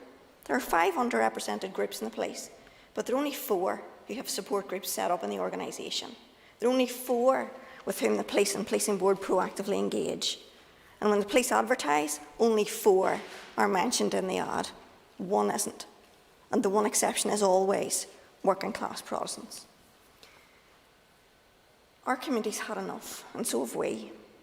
Some of them express their anger and frustration in the right way? Absolutely not. But that does not invalidate their fears and views. They are shared by hundreds of thousands of people who do not take to the streets. I will. Can I thank the member for giving way, and maybe just because you'd followed on from Mr Nesbitt in terms of what he said and others have said today in relation to maybe not getting into the detail, albeit we're here today to try and calm down the rhetoric. But I think you will maybe accept, in terms of your contribution and in terms of what Mike Nesbitt has said, that there maybe is an opportunity after this debate to actually get into those issues and find actually what the core problems is in all of those areas. I thank the member, I agree, and I think we will. But their behaviour is not that of the outlier. Their behaviour is that of the outlier, but their views are not. Their frustrations are mainstream, and they're also ours. You see, 2 things can be true at once. It is entirely possible to condemn the violence and yet still be frustrated at the annexing of Northern Ireland through the protocol, believing this is not the Brexit for which you voted. You can still condemn the violence and be aghast at a weak PPS who tells you not to believe your own eyes. There's nothing to see here. It's the laws. They're very confusing. It is entirely possible to condemn the violence and still be angry that there is 2-tier policing. Protestant, unionist and loyalist, and I am all of those, no longer feel like they're heard, listened to or valued in what is supposed to be a shared society. Thank you. And I call Jerry Kelly. I rise to support the motion, and I thank Naomi Long for bringing that motion forward at this particular time.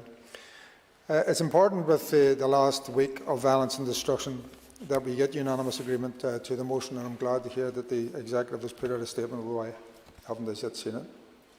The immediate message, of course, is that the violence needs to stop, and it needs to stop now. One voice on this issue, whatever the disagreement on other issues. When I started to write these notes, there were over 40 police officers injured, and we now know that there's up to 55, and I would like to join with others in the chamber to wish them a speedy recovery. And of course, as other members have mentioned, there were civilians who get damaged with all this violence as well. Last night there was mayhem at what should have been an historic interface in Belfast. And I'm calling it historic because it should have been a thing of the past that maybe tourists go and look at or whatever, anybody with interest. I then spent hours at Lanark Way engaging with the police and others on the ground trying to de-escalate the confrontations, along, as I said, with many others. And that is what we as politicians need to do here, to de-escalate the rhetoric and show leadership. And a good place to start is not with whataboutery, well, that may be too late, but with having a realistic view of the situation. These are crime gangs who are orchestrating the violence for their own ends. There can be no justification for the violence, so let us accept no pseudo-rationale for it. We must collectively challenge and face down those who are handing stones and battles and fireworks and petrol bombs into children's hands. Our experience in Dirty Hargie mentioned this, I have a similar experience to her, is that the intent of, if there are those who are intent on escalation of unrest, they always move that unrest near to the interfaces and try and turn that into a tit-for-tat situation. In fact, I made that very point at a meeting a couple of days ago with the Chief Constable at the Policing Board.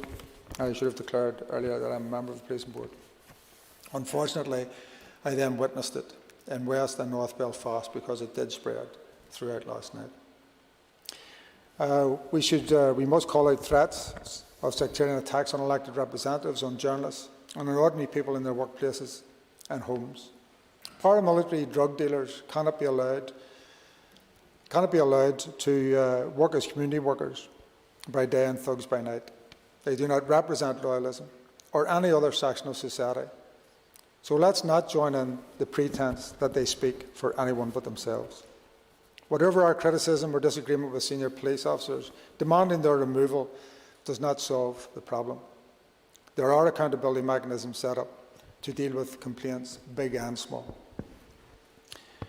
And the place to deal with political disagreements is here, in this chamber, not by refusing to meet, but by dialogue and outreach, by listening and finding answers collectively when that is possible. Sinn Féin will always work to resolve difficult problems when possible, and that can only be done with other parties. Today, the motion speaks for itself. So let's condemn violence without equivocation, wherever it occurs, and uphold a culture of lawfulness in both actions and words. Last night, we got a report this morning that a number of plastic bullets, or AEPs, were fired for the first time in many years. And that, to me, shows the tinderbox that we are in at this moment. And no one wants to go back to those days. So I urge those organising these protests, because by bringing people onto the street, this is going to escalate, to stop before someone is killed. Tommy Tackle Lesson Rain. Call Kelly Armstrong. Thank you very much, Mr. Speaker. I'll not take up too much time. Folks, I grew up in the Troubles, and I just wanted to take you back to the realism of what is happening over the last few days. I watched on video last night 2 women. One stood at the side of the road clapping while a group of people wearing masks and dark clothes ran down the road. And the other one was a health worker who was trying to get her car out before the burning bus blocked her in. Why have we come to this situation? Why have we 2 people who live in the same area, work in the same area, with such different attitudes? And this comes back to our failure in delivering a shared society. It has been mentioned before. We've had TBUC, we've had all of the shared housing, we've had this stuff. Why hasn't it worked? It hasn't worked because I don't believe that this place has committed to it. Today, all parties need, not have to, but need to condemn the violence. We need to reaffirm our support for the police and the rule of law. We do not need to add to the police's pressures at this time by undermining their leadership. This is an opportunity for parties to work together. When this recall petition came forward, a lot of people said to me, sure, this is a talking shop. It means nothing. There'll be no action out of it. Can we leave today with action? It has been talked about by Mr. Clark. I welcome the opportunity to sit down and find out exactly what the issues are. There are lots of issues out there. We all know that. But it's time we in this place took leadership and brought it forward. Not just at the moment. I want to rebuild trust. I want to bring forward political solutions. We know that political solutions can work. They worked in the past. I don't want to have my child sitting watching the news with petrol bombs being thrown at people. That's attempted murder. It's time we stop this carry on. I am aware, thankfully, that parties are meeting with the Chief Constable. I am aware that the Policing Board has been meeting with the police. These are all the actions that the public need to hear from us. The public also need to hear from us that we need to use language, not to heighten tensions and to cause more problems and to give people cover for criminal activities, but to bring our community together. I certainly give way, Mr. Stoy. For giving way, can I make this plea to you and to colleagues around this House? When some of us come to this House with genuine concerns about problems, things that we will disagree on, I'm not going to start listing them because that's not for today, but that we are not dismissed, that we are not seen as dinosaurs, but we are genuinely representing people in our community who hold those views, and we're not dismissed. If today can achieve anything, surely the start of actually putting into action that respect will be a step forward. Thank you, Mr. Stoy, and thank you, Mr. Speaker. What I can say is I don't consider Northern Ireland to have 2 communities. I'm part of one community. So issues for anybody is issues for all of us. I absolutely agree with you. But can I just say, can we knock on the head this crack about two-tier policing?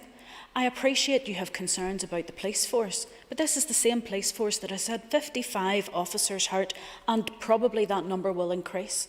These are people who are trying to protect us. These are people who helped to get that health worker and her car out so she could go on about her business. And at a time of a health pandemic, we need our health workers, we need our police. There are young people out there. And Mr Middleton, you said about we can improve choices. We can improve choices by not using contentious language as politicians. That contentious language does give criminals the excuse they need to harm our community, and they are harming it. I'm aware at this moment, while we're here, there's a protest outside City Hall of bus drivers terrified to go to work because one of their colleagues was petrol bombed. We need to support our community, our whole community together. And I welcome the opportunity to sit down with every one of you. And as Mr Nesbitt says outside this room, I can sit with a cup of tea with any of you in taking something proactive forward. It's our time to move this away from the Troubles, not back into it. Thank you.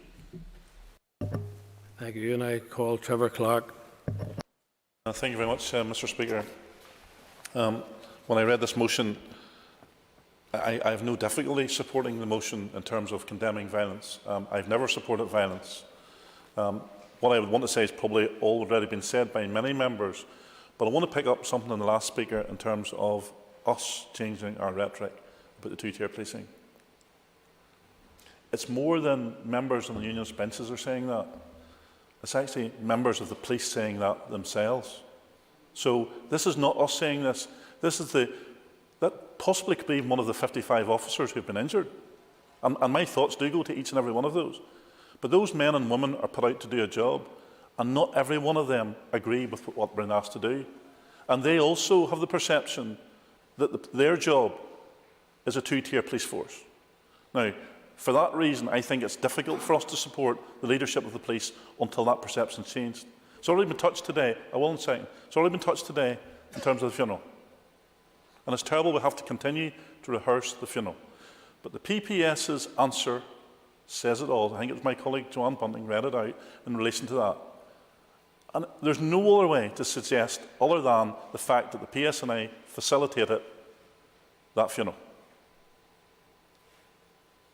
I'll give away in a second. No other way to read it other than they facilitated the funeral. I mean, sorry, I should have declared it an outset, a member of the policing board. I raised with the Chief Constable last week. The police had the plan for the funeral. 30 people to attend the funeral. Space provision made for another 94 people to participate. That is an absolute contrast to where the rules were. So they broke the rules, they facilitated Sinn Féin to break the rules. I'll give way to yourself. Member for giving way, and I thank the member for pointing out that there are issues. What I would say is we have mechanisms that are in place. I would prefer we used those mechanisms, allowed those to take place, because we all agree here in supporting the police and following the rule of law. And part of that law is our mechanisms in place. If the mechanisms are not right, then the policing board and others have the opportunity to amend those. But the mechanisms must be key, not the media. I agree. I mean, we're waiting on two things. And it's right, the board did unanimously agree to the HMIC report. I support that. I'm looking forward to the outcome of that. Also, some members privately wrote to the Ombudsman for an investigation for the Ombudsman. I'm also looking forward to that. Those things, I think, will bring answers. Now, I'm listening to what the Speaker has said, and I want to try and keep the tone right, because I want to see an end to the violence. I will say. I want to see an end to the violence, because it serves no good for no one, other than actually giving people criminal records. So I want to get to a place. But I think one of those ways, and I think Mr Story touched on it, members right across this chamber need to listen to genuine concerns that we bring, because we speak to people, we listen to people, and those are genuine concerns. And you must listen to those. I'm grateful to the member for giving way. The member knows that I come from a working class background and I live in a working class housing estate. The member agrees with me that it is absolutely essential that we send a powerful message to our young people that the way to effect change in your community is to get politically involved and active and only to go down the democratic routes that are available, because the other routes will lead to ruin. Absolutely, I concur with that. And I mean, putting record myself, I grew up in a working class estate as well, and I say to many people, and I may have not lived in that area now, but I say to many people, I wouldn't think twice to have to go back. It wouldn't cost me a shadow, it wouldn't cost me a problem to go back, because I enjoyed my time there. But what I really deplore is seeing our people I grew up with, getting themselves criminal records for no reason.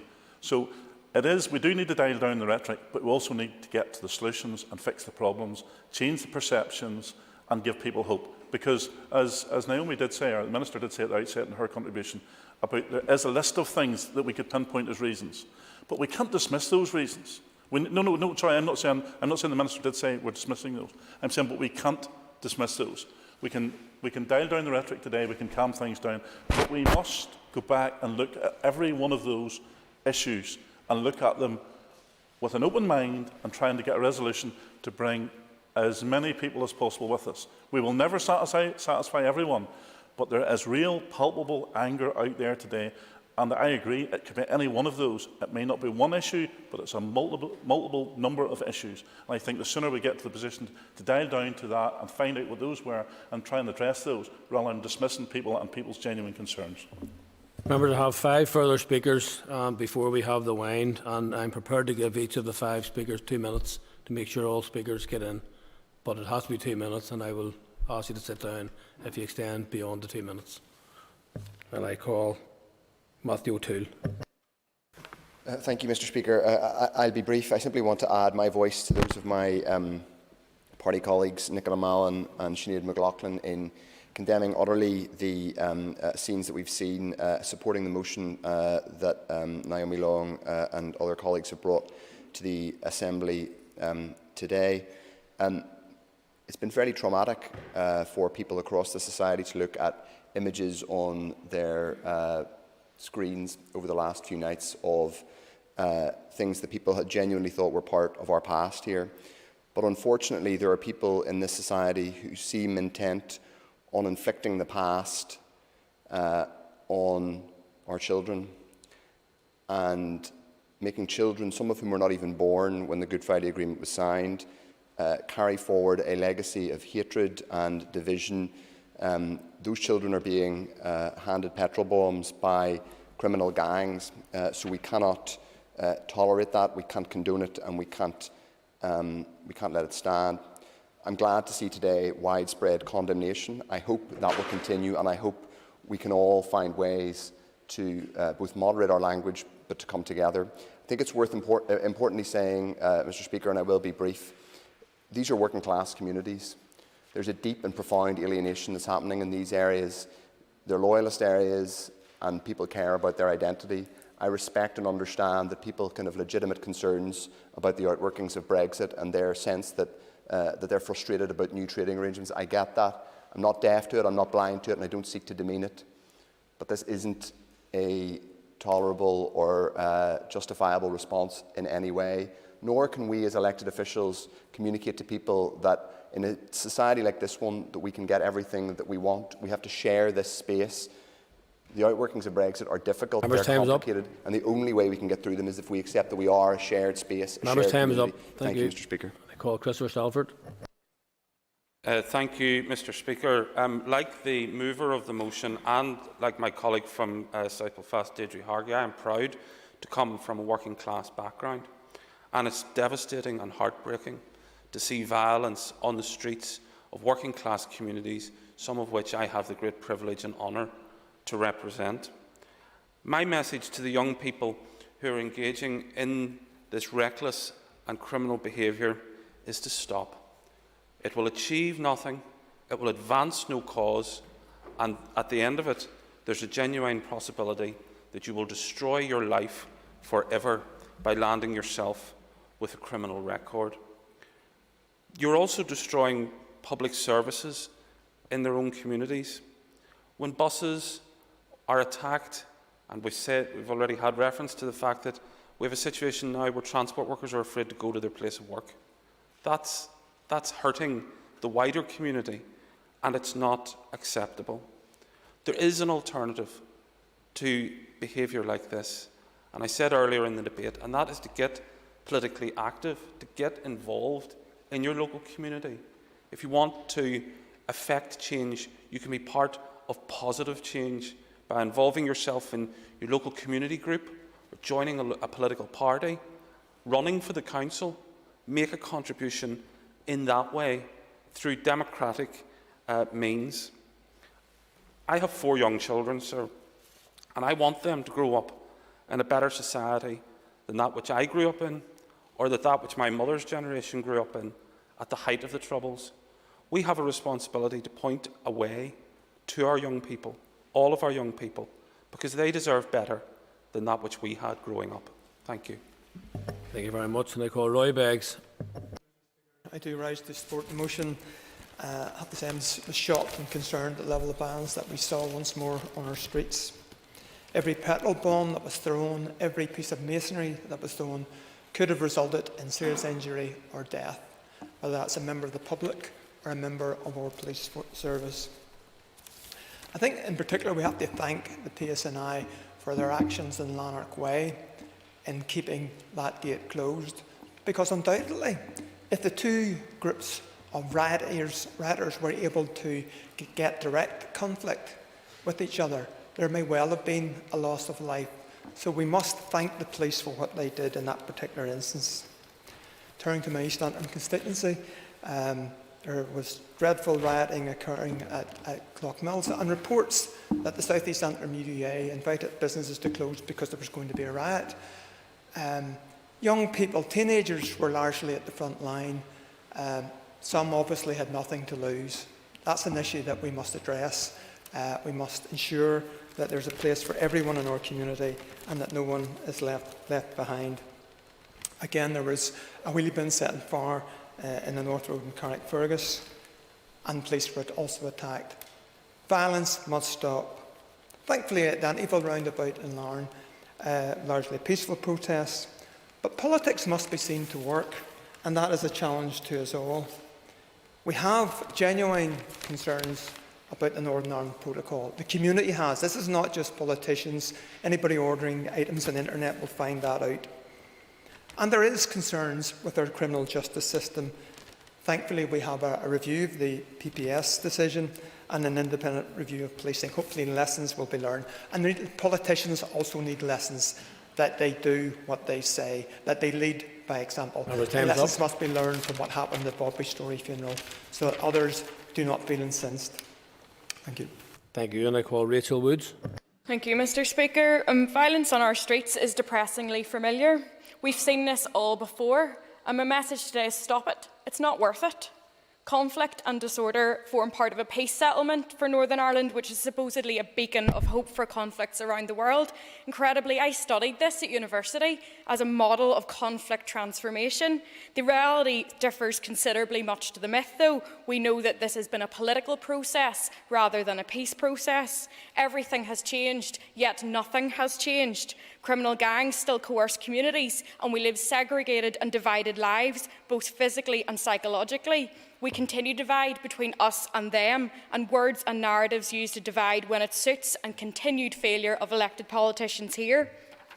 Not all of those engaging in violence recently are or were young people, so let's not forget that. But those who are becoming sucked into or encouraged into violence and conflict that does not belong to them are certainly not expressing anger like this because of a protocol or a political fallout over regulations. What about those that are 13 years old now in the process of getting a criminal record and all that have gone before? Shall we arrest them, charge them and let the justice system deal with it as bickering and fighting continues in this chamber across society and as legitimate concerns and grievances in communities are still ignored? Do we continue to cut corners, cut investment and opportunities, leave people to fend for themselves and get exploited or be directed into public disorder and criminality? Where is the responsibility, Mr. Speaker? What we deserve and we need is strong, mature leadership from this executive, and this has been lacking. It has been lacking since 1998. We have had a political agreement, but not a peace agreement. People have been left behind and continue to do so. It is not good enough, Mr. Speaker, and we need to replace hostility with hope. Thank you. And I call Jerry Carroll. Thanks, Mr. Speaker. As we've heard, as this meeting started, bus workers have walked out in Belfast against sectarianism and violence and intimidation, and we have to send our solidarity to them today and going forward. And I think the trade union movement will be incredibly crucial in the period going ahead. I also want to send my solidarity to the bus driver and the passengers of the hijacked bus yesterday, and extend my sympathies and best wishes to Kevin Scott, a journalist attacked brutally yesterday, and no worker should be subject to that kind of activity, providing a public service in the middle of a pandemic. Last night, Mr. Speaker, I was at Lanark Way, an interface in West Belfast that witnessed crowds on either side gathering with petrol bombs flying over the so-called peace wall. Some of us were there to appeal for calm and for people to desist from the rioting last night. And I want to say fair play to all those who gathered, the community workers, the youth workers who were out last night doing their best to appeal for calm.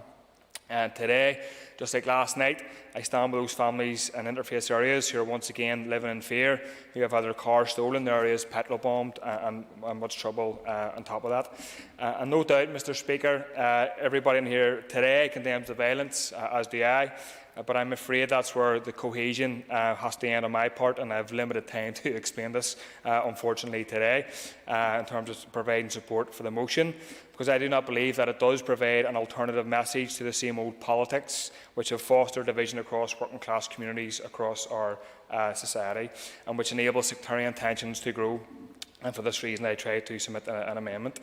We hear talk about a law and order response from some today, with no sense of irony or hypocrisy, when some of those parties and ministers cozied up the paramilitaries who, by definition, are not upholders of the law, and who have engaged in organising people out on the streets in the last week to wreak havoc. Moreover, Mr. Speaker, it is hypocritical for some within the executive to now condemn the same paramilitary groups they have funded, catered to and legitimised for so long, the same groups who act as gatekeepers to funding and continue to exert control over working class communities. I would like to say much more, but unfortunately I have no time left. Thank you. Thank you. And all members would always want to say more, and that would be their right, but not always appropriate at the time. So thank you for that. Thank all the members for their contributions, and I call Stuart Dixon to wind on the motion. The members have 10 minutes.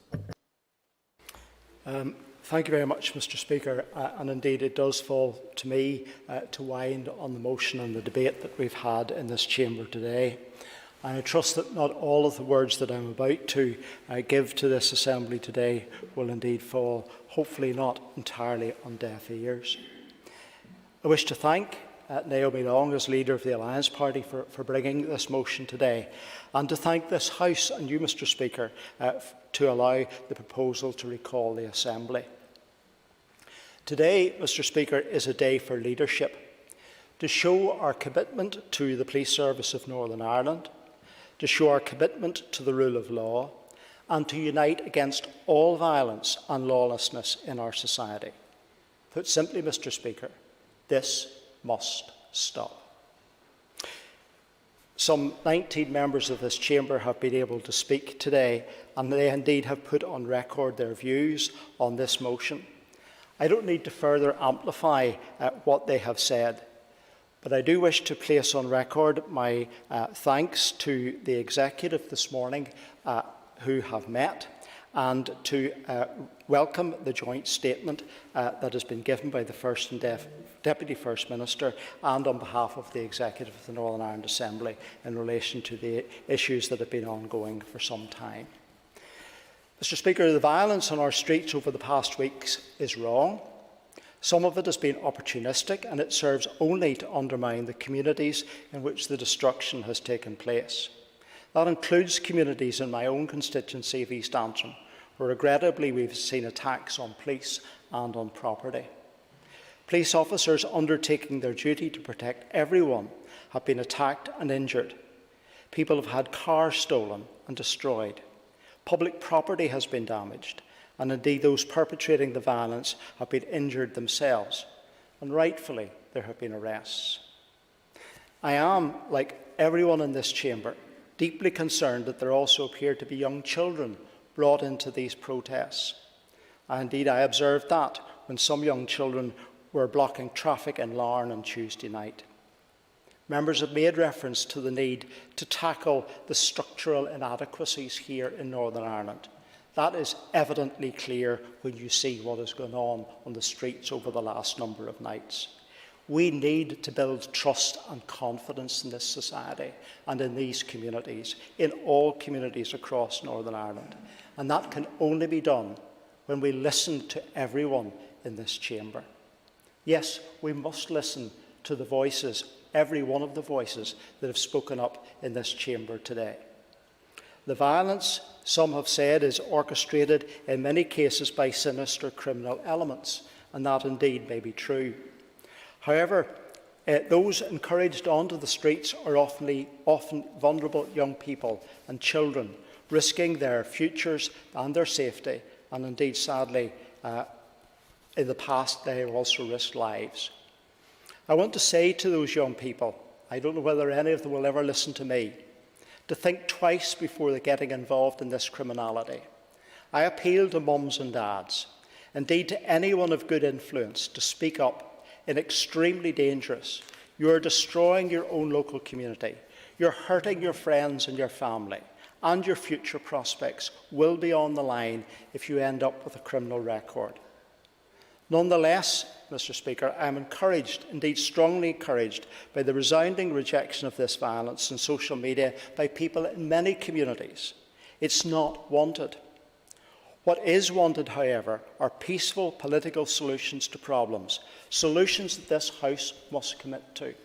Regardless of the breadth of voices that have been expressed in this chamber today, the one message that I have heard coming through is a desire to sit down and talk and start to work out what those peaceful solutions are. As elected representatives, it is our job to lead and to set by example. So I am disappointed at the examples that have been set in recent weeks. Violence is completely unacceptable and counterproductive. And we have to acknowledge the words and actions of political representatives do have consequences. As has been expressed by many in this chamber, there was no excuse for the actions of Sinn Féin, including our Deputy First Minister amongst others, in undermining the COVID restrictions at the funeral of Bobby Storey last year. No excuses. The Deputy First Minister has much work to do to restore any public confidence following this. I don't believe the immensity of that task has actually struck home entirely yet, but I do hope that her words today were a step forward. The people of Northern Ireland are understandably upset at the hypocrisy of delivering decisions on regulations that impact lives hugely, and yet attending such a large event in the midst of severe restrictions. I share the feelings and frustrations of the community when they see that. However, other parties, the DUP and Ulster Unionist Party's response to the PPS announcement not to pursue any prosecution was also not constructive. The DUP and the Ulster Unionist Party must also understand that we have to end this two-faced approach to supporting PSNI officers, but not their leadership. That is deeply undermining, and it has in fact put rank-and-file officers at risk. Rank-and-file officers look to their leadership for direction, and the opportunistic politicisation of the PSNI leadership by the DUP and the UUP is unacceptable and profoundly counterproductive. Our First Minister needs to show leadership and to meet the Chief Constable, and I'm pleased that that is likely to happen. Discussion about concerns rather than the pursuit of politicising our police, because simply put, it's what's expected of a First Minister.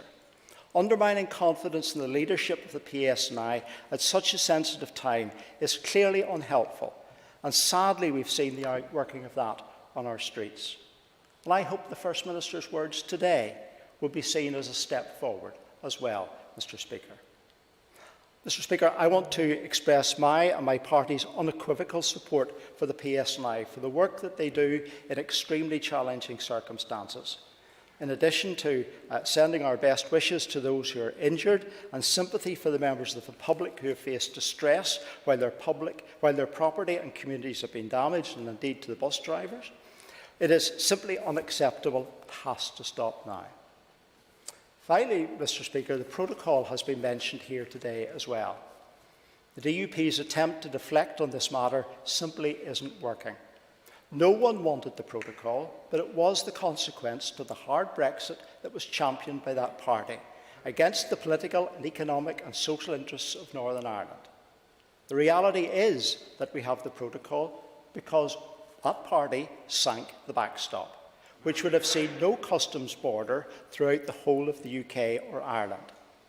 It's time to wake up to the Brexit reality.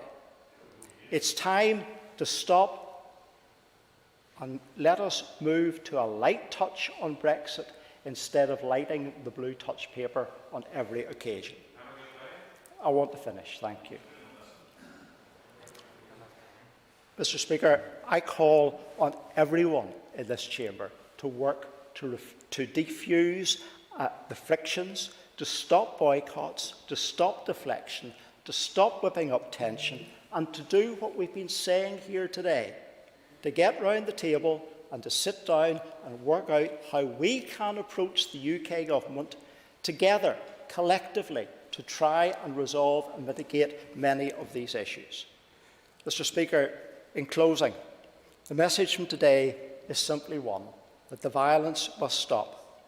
No one should be above the COVID restrictions or the law in general, and we as political representatives have to set an example. So I do invite members to join with my party today to demonstrate our united condemnation of the violence and to demonstrate a full and unreserved support of the PSNI and of the communities that have been harmed by violence. That's the PSNI, Mr. Speaker, from the Chief Constable down through every single rank. There is no two-tiered policing and no room for it in Northern Ireland. It is incumbent upon all of us to show leadership, to dial down the rhetoric and to seek solutions. We must all accept and apologise, and I include myself, from where we are wrong. Our words and our actions have consequences, especially when we are in positions of leadership. Mr. Speaker, let us go from this place today determined to address all and every one of the issues raised by members around this chamber. Thank you, Mr. Speaker.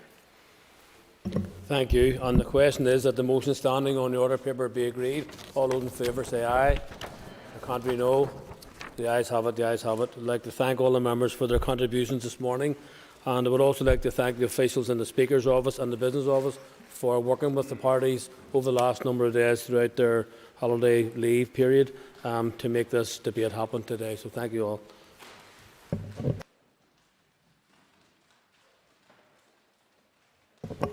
The question is that the Assembly do now adjourn. The Assembly is adjourned.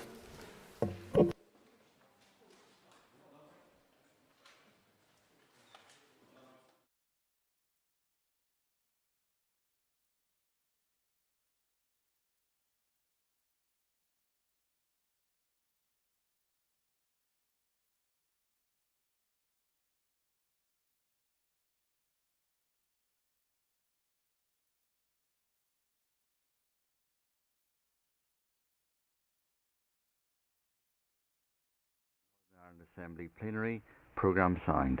This is the Northern Ireland Assembly Plenary, Programme signed.